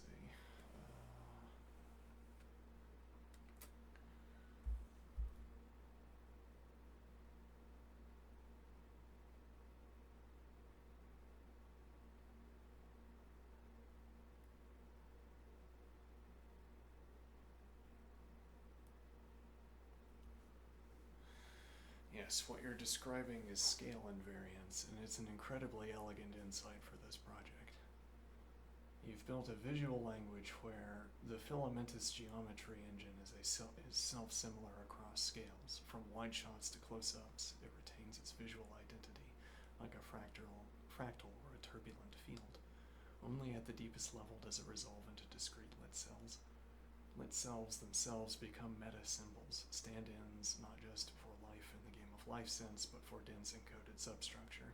A lit cell in this context could represent a glidergun, a program, or even an entire smaller square, depending on the zoom level and the narrative frame. Indeed, this gives you incredible expressive power. You can zoom out to convey intentions or systems. You can zoom in to unpack those meanings. You can juxtapose levels to show tension between abstracted and mechanical logic. It also sets up a kind of philosophical unity. The geometry engine and the square are playing on different rules, but they're made of the same symbolic fabric. If you ever wanted to animate this, it would open up some wild possibilities, like descending into a lit cell and finding an entire defensive program or miniaturized square inside. Alright. I will take another break. I'll be right back.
observation strikes me.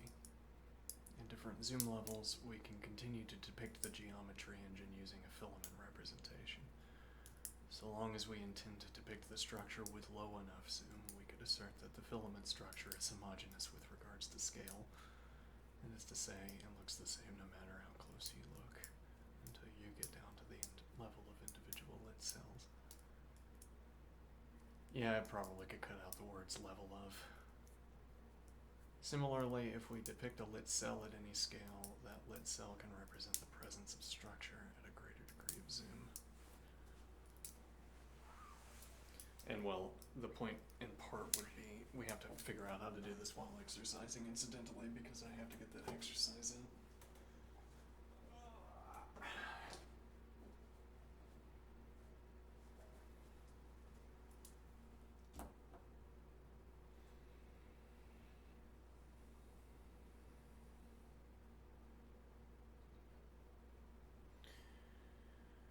What you're describing is scale invariance.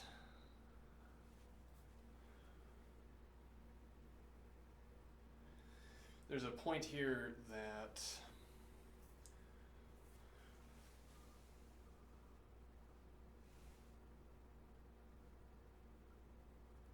if you tried to depict structure on the surface of one of these sides, it would end up being meaningless squiggles anyway. I mean that even if you had, let's say you had infinite resolution, you, the image maker. Alright, let's suppose you had infinite resolution. Now, let me think. So you could depict, well, you could depict the structure from the ground up, okay, down to the level of the lit cell. And then if we zoomed out, the actual structure would give us the depiction of the structure. As it were, as it turns out, the depiction is perfect, though it didn't have to be perfect. You could change the lowest level of the structure, then zoom back out, and we wouldn't be able to see the difference, supposing we zoomed out far enough. So, I mean, this word zoom, incidentally, now must have this rule where zoom is about the obliteration of detail, or zoom is about losing reference to detail, or losing the perceptibility of detail. Okay, but then if we zoom out far enough, well, so you might want to depict, well, you could come up with your own rules for how you depict structure. I mean, we want structure on the sides of the internally inscribing square, both the outermost shell, well, any of the shells, and then the internal inscriptions. We want there, as it were, in fact, there is detail at the ground level, which is glider guns, different constructs that project information inward. Okay, and these would have particular implementation details. There would be facts of the matter concerning what such engines had to look like in Game of Life. So, for whatever description, well, yeah, I mean, you could finitize this. You could finitize this if I say, I want a structure, I want the machinery that will continue this internal inscription process, and I want it to be represented in a finite number of cells. Okay, so if I say a finite number of cells, I give you both the number of rectangles, like I give you the rectangles that are of reasonable size, as it were. If you're going to use a finite number of cells, sort of the minimal rectangle would be completely filled with lit cells, and that would be kind of meaningless. So instead we increase the size, or rather, yeah, we increase the size of the frame, and then we let the cells spread out, and now they can have structure instead of being compacted. Okay. Now what is my point here? Now let's see, so instead of, yeah, so we're trying to finitize the structure that's on the shell of the square. Okay, and we're trying to say that if I give a conceptual, if I give, as it were, a programmatic requirement to the shell, I say the shell will execute this program. Even if I wrote a specific program and I said there is a sequence of information transmission that constitutes the execution of this program, All right, now there is a finite number of ways that a stretch of the square can be the local representation of the performance of that computation. Okay. So for any sort of systematic way of encoding a program into this square, there's going to be the local representation on the edge of the square. Okay, up and down around the edge, and then we could flicker, and now we're in a different representation. It's like a different programming language, a different implementation of the same algorithm, but it would have to implement the same algorithm by some definable method, some definition for same algorithm. All right, so we have this surface encrusting on the inside of the square. Now what point do I want to make? Well, so you give me the correct inscription, or rather you give me the correct, a real infinite or full resolution depiction, and I zoom way out, and I see this structure on the inside. Do I know what it means? No. I mean, maybe if I did enough studying, but no. And what do I mean when I say I don't know what this structure represents? It doesn't have to represent for me anything except the idea. Hold on, let me think about this. I'm trying to say that if you depicted the real thing, I would not be able to distinguish it from a non-real thing. Because I don't know what the structures would look like that execute the algorithm that I'm describing. Though then we're really talking about the knower, and we're not talking about the algorithm, as it were. I mean, we could just as well talk and say, in fact, I do know. I'm the one who's constructing the square, and I know exactly how the structure encodes an algorithm. And that would be a different thinker about math, or a different thinker about the encoding. And whereas we're saying I, the mathematician we're actually talking about, I don't know the relationship between the structure on the square and the algorithm that it's instantiating, implementing. Now what is my point? My point is that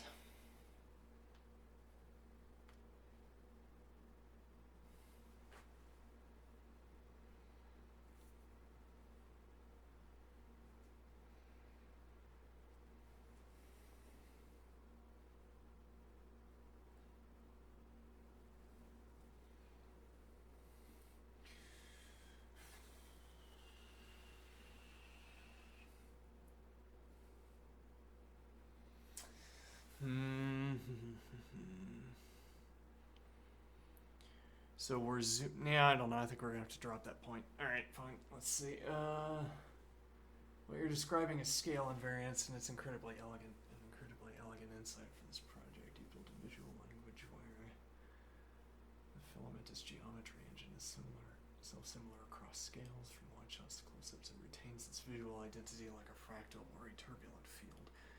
Looking at the deepest level, does it resolve into discrete lit cells? Lit cells themselves become meta-symbols.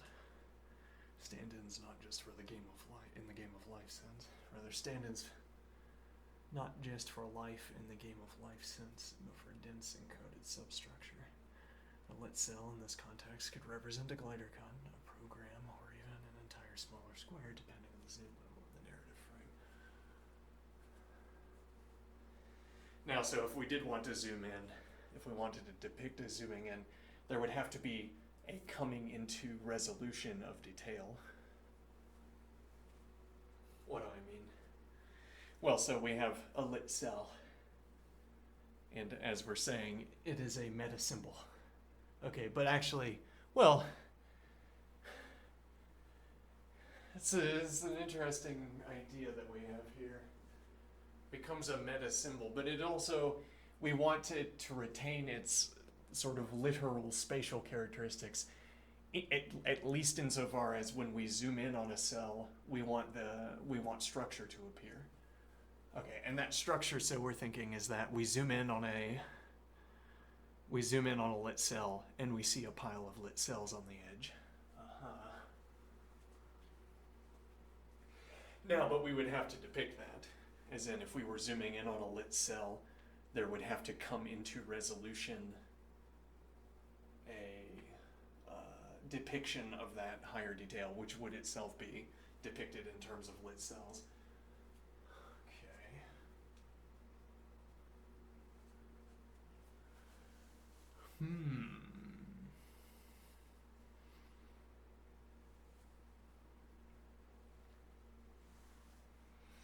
It also saves a lot of effort on detail work. Let's see. This gives you incredible expressive power. You can zoom out to convey intentions or systems, and you can zoom in to unpack those meanings. You can juxtapose levels to show tension between abstracted and mechanical logic. That's interesting.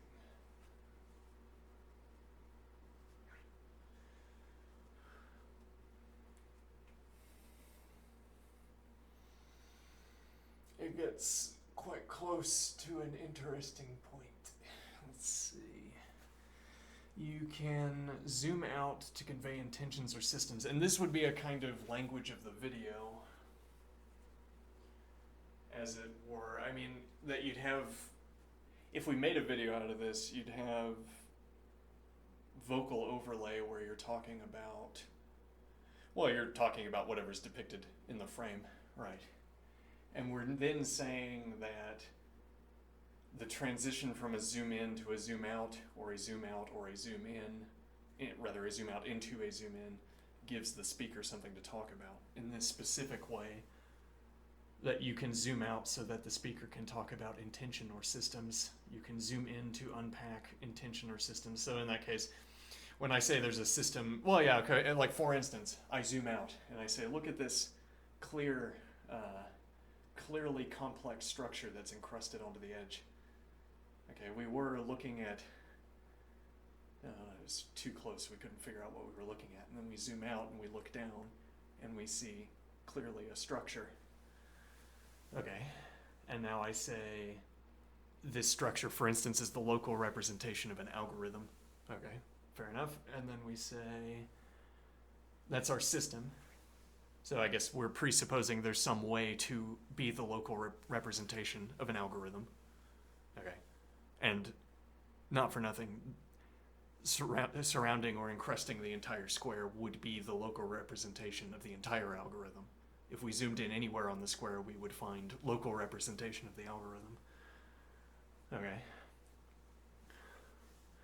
You can zoom in to unpack those meanings. So when I say this is an information transmitter. Ah, that's interesting. You can have classes that are also invariant with regards to scale. What do I mean? This is an information transmitter. Really? The last one we looked at was a lot bigger. And it didn't look like this either. Well, though in the original construction, there's also, for ease of use, the information transmitters also look self-similar across scales. But that would be, all that would really convey is that they do the same thing, as if we have a symbolic meaning, as if each structure we're constructing has a symbolic meaning. I see. So the idea is that, well, at each level of this internally inscribing square, we need information transmitters that point inward. Okay, so I depict the same thing at each scale. And the same thing is an information transmitter. It's the same because they're both information transmitters. But now the idea would be the visual shape is also the same, because all we need out of the visual shape is that it's a stand-in. It would be a stand-in if it was correct, as it were. If we literally depicted the implementation, it would be correct. But also it would be correct if it merely serves as a stand-in. We don't need all the detail.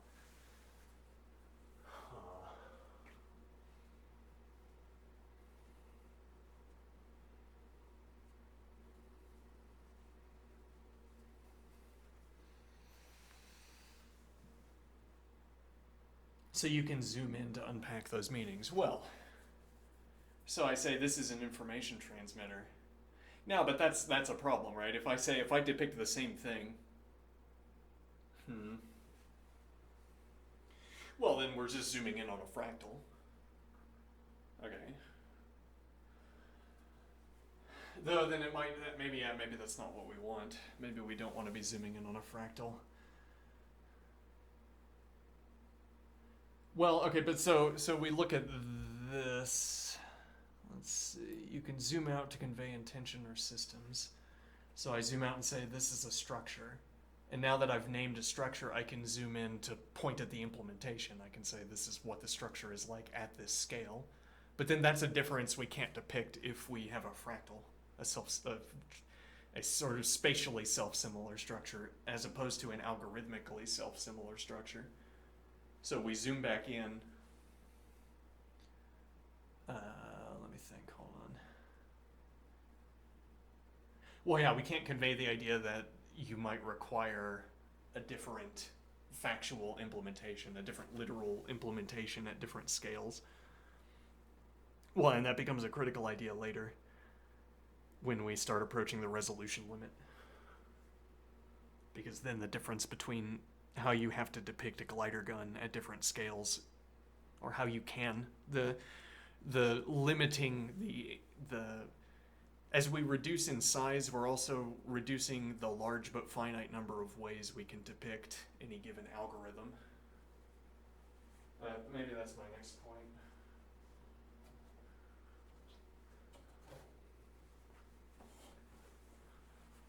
Okay, let's see.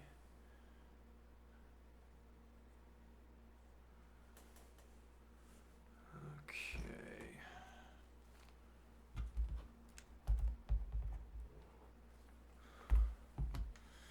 Let's see, what am I saying is my next point?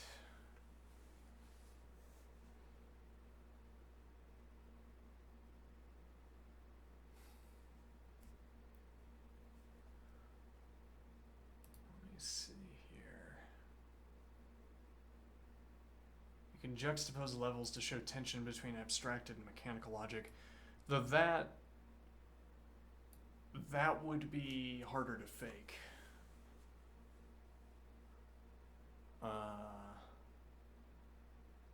It would be an interesting task to fake. How do you depict the association between the underlying mechanics and the abstraction without actually showing?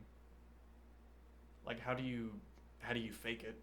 I mean, it's like it's even harder to fake it than it is to do it for real. Because how would you fake the depiction of a computation? Well, I mean, you know, in a cartoon, you have a flickering light bulb or whatever, and that's the computation, right? But here we're talking about cellular automata. Yeah. You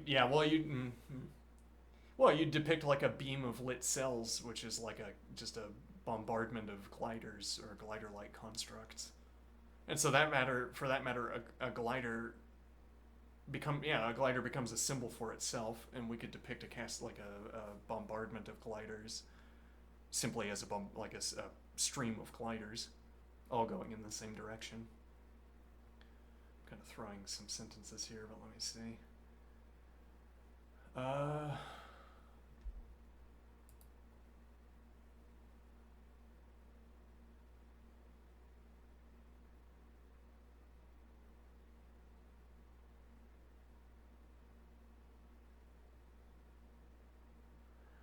Geometry in the engine and the square are playing on different rules, but they're made of the same symbolic fabric.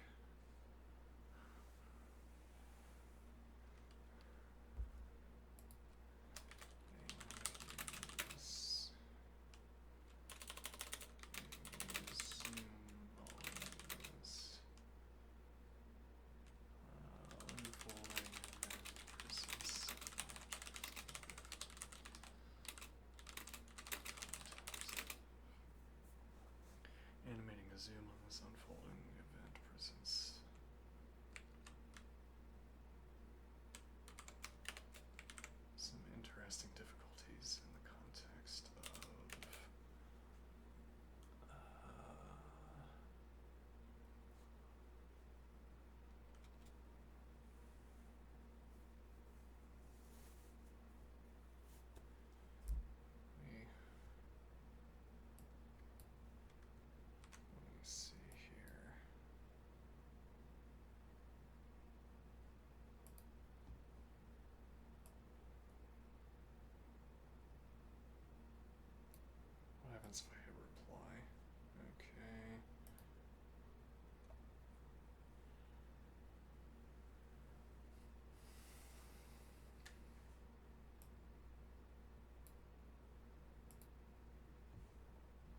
can't do both in sequence.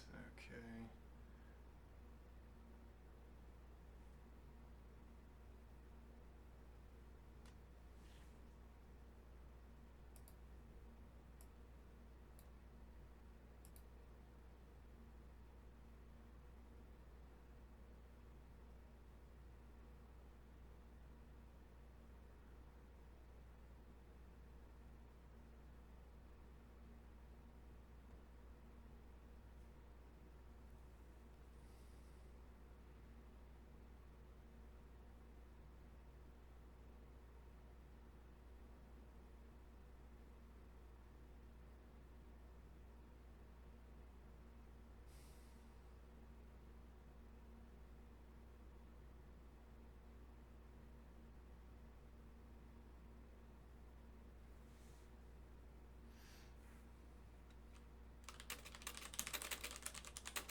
Actually, but might say this points towards a difficulty that we avoid, because the point. Let's see. Let me say when if we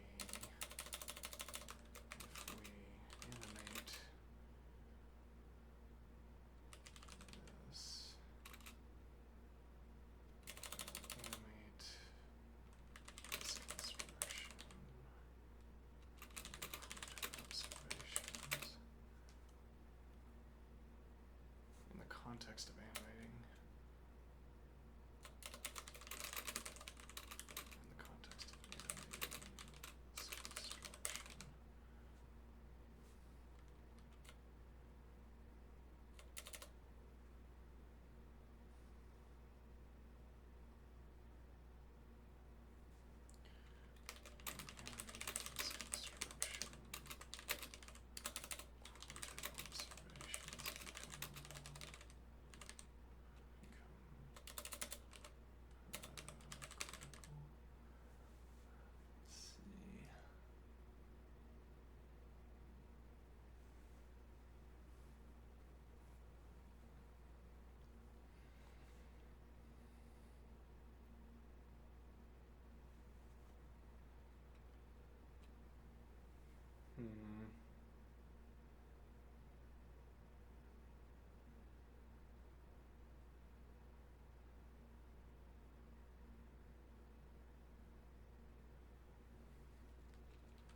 The video is zooming in to reveal finer structure.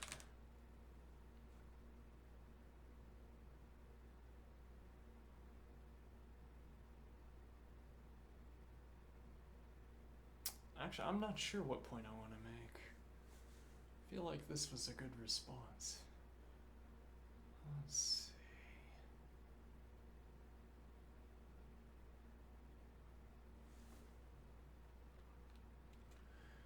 I imagine a scene of the animation. The video is zooming in to really see the animation. The narrator discusses. The narrator mentions. The narrator wants to make an observation of the relationship between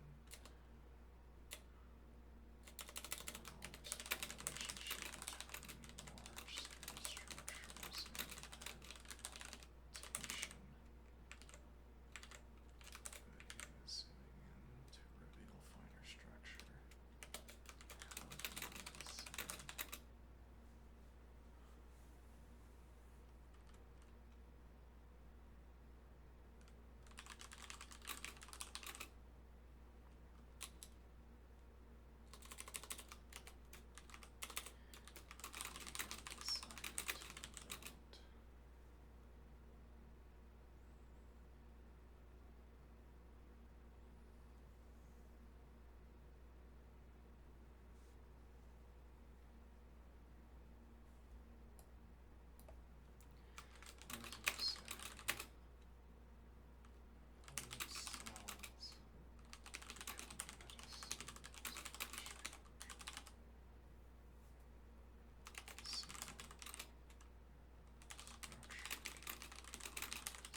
problem is about this finitude observation.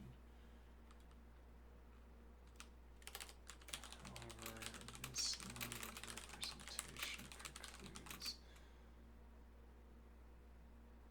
However, this mode of representation precludes an observation like this, that.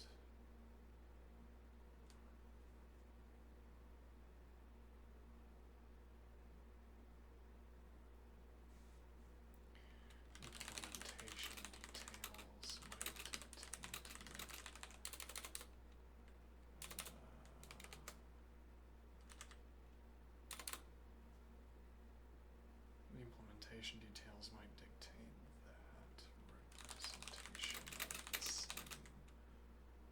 algorithm to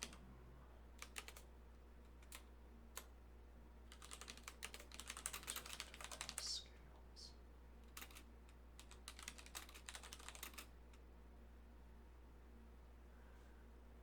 That representation of the same algorithm might at different scales require different representations.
Representation precludes an example in which implementation details dictate that representation of the same algorithm might at different scales require different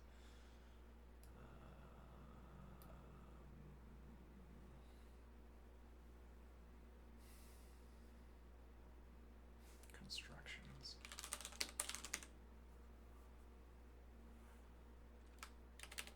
So to say,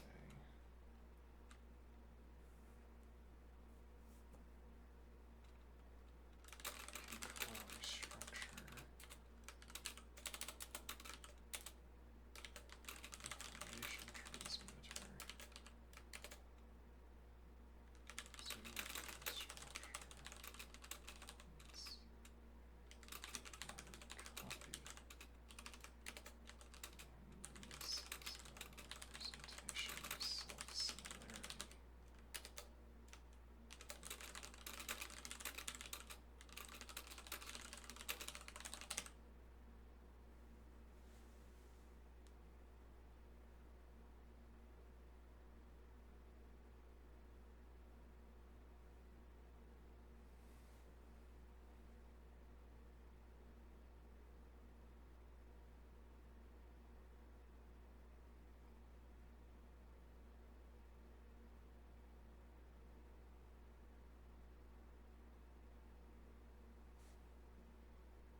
Okay,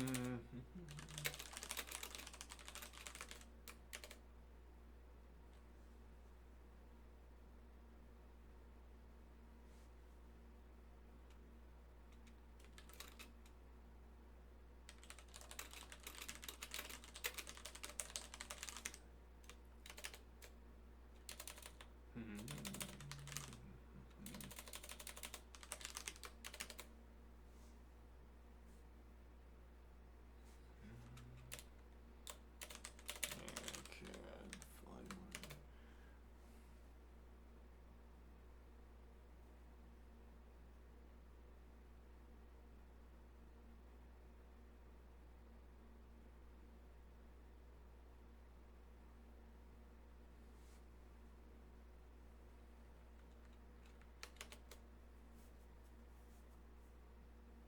I think we're gonna have to prune this top message a little bit, but we'll do that as I go.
We get more efficient computation if we have a guarantee of no contamination. Let's see. I tell a story. The filament will pierce the shell, will cross the air gap, and will make contact with the inner shell. By this point, all information flow between the outer square and the inner square will have ceased to prevent contamination.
Be right back.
Alright, well, it's about dinner time.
This turns the square into a kind of cosmic gardener tending islands of order amid an expanding sea of noise.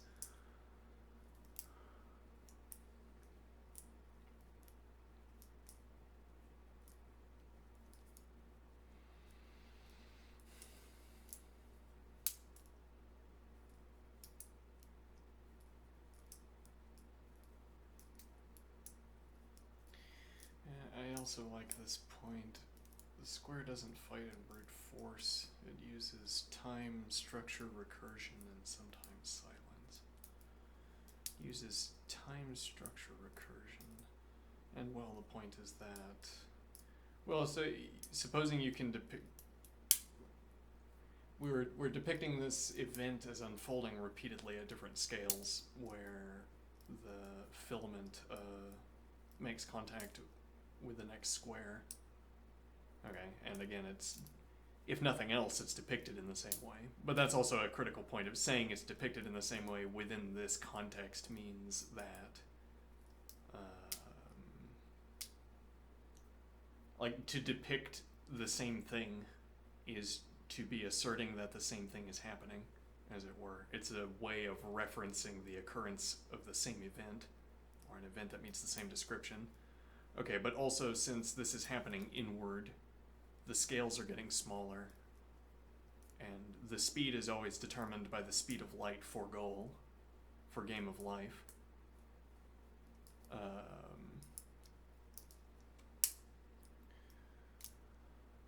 what is that point?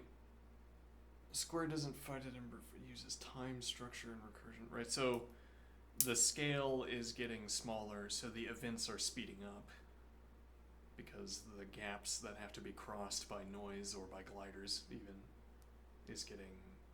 the gap is getting smaller. Yeah. This turns the square into a kind of cosmic gardener tending islands of order amid an expanding sea of noise. And now the square is choosing positions within itself to maximize that time, but also there's this kind of logarithmic relationship for distance. What do I mean? Well, the distance for information transmission is getting smaller.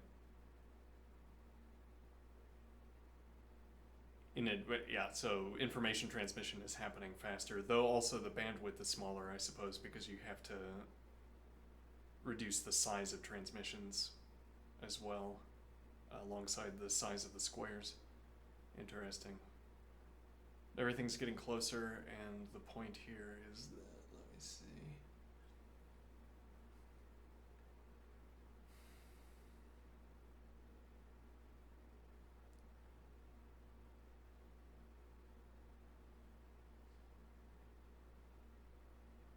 The squares are, let's see, the size of the squares is getting smaller.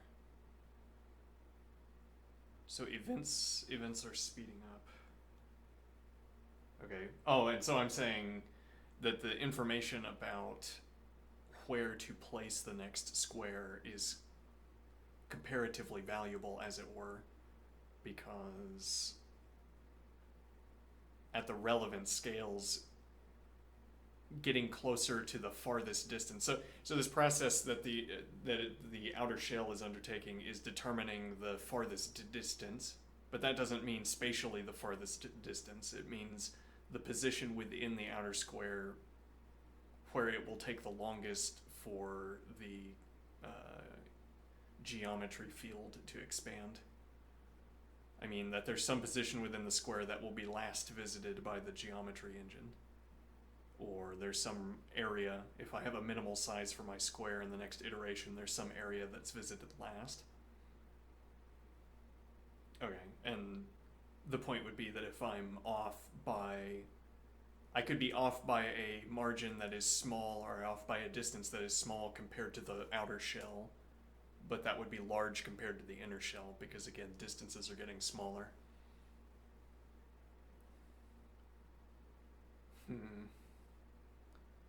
Now what is the point? So the outer square is trying to project a square inward.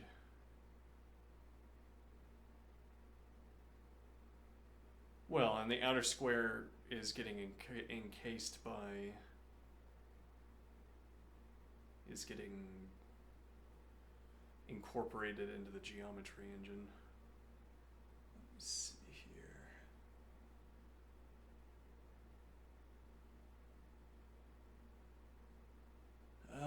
I want to see. Let's see what we're at, but I also have to ask about.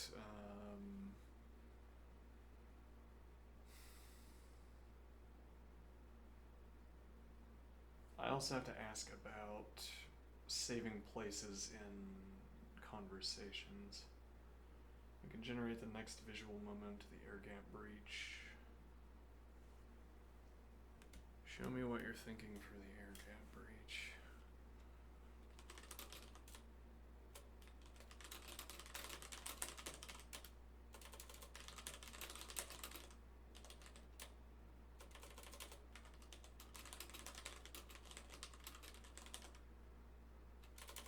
Keep it conversational.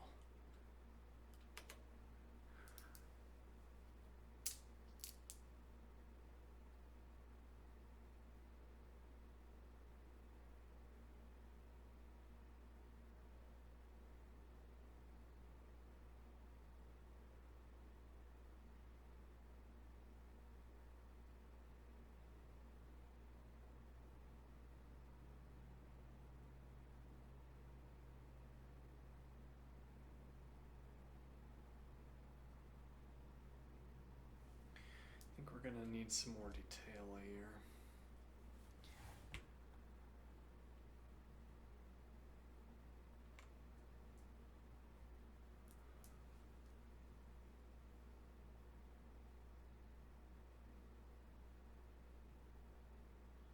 So we have the inner and outer square, but we don't have that the filament is getting smaller as we approach the square.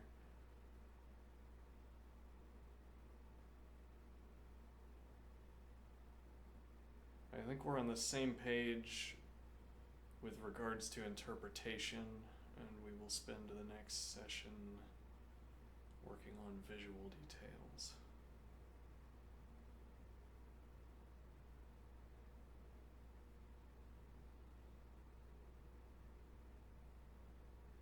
Actually, no, we could take the same image and only make one of the filaments off of this thick into the edge. At least one of these filaments has to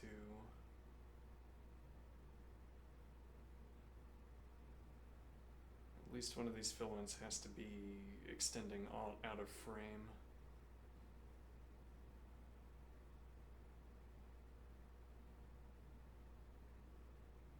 Could have multiple. I think the aesthetic, the medium of the image is lovely.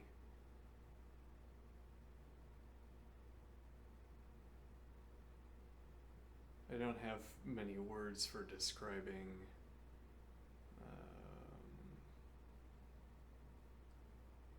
visual art. Actually, I'd say I don't have many words for describing art at all. Because actually, I'm not much of a fan of art, actually, for the most part, historically.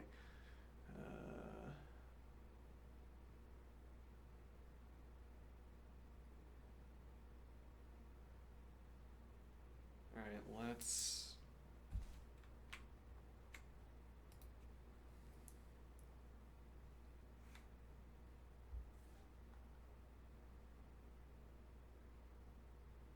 So far as you've described, I like that the text box follows me around, that's useful.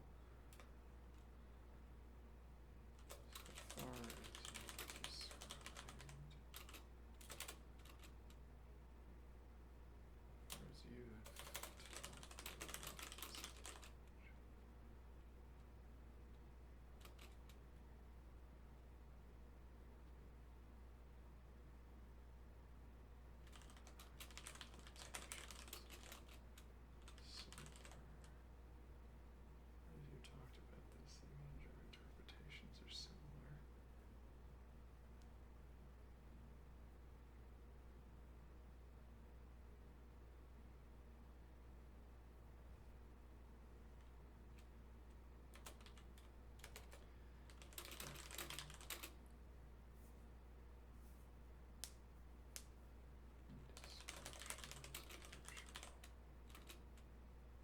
As far as you talked about this image or interpretations are similar, I find your descriptions capture.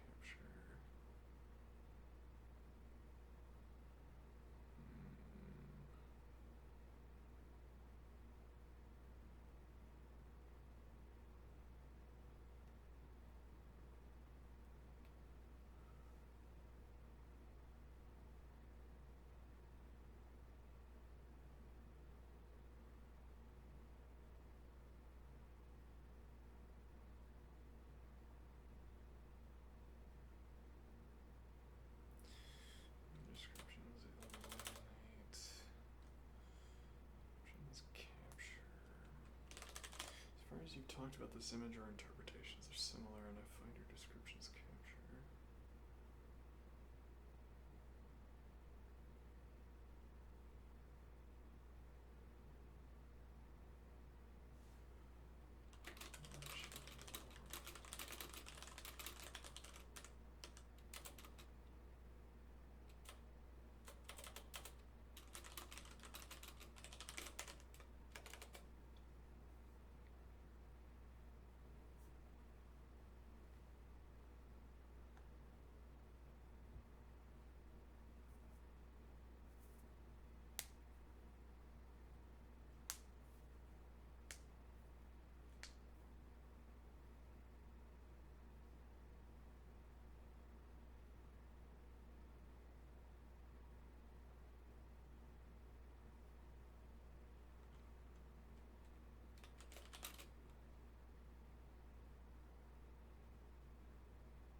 Hmm.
No, that's a straightforward question.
Okay.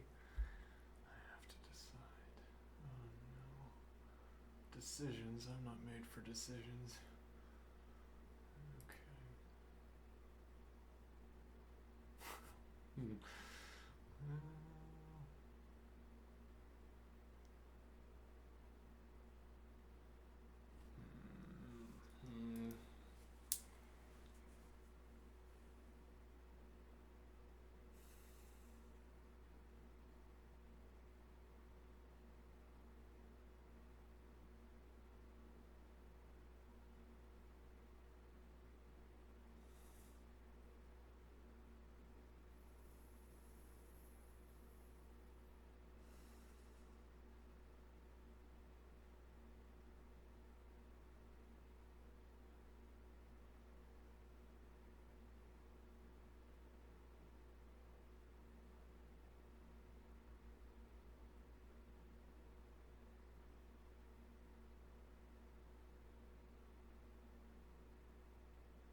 See you soon, champ.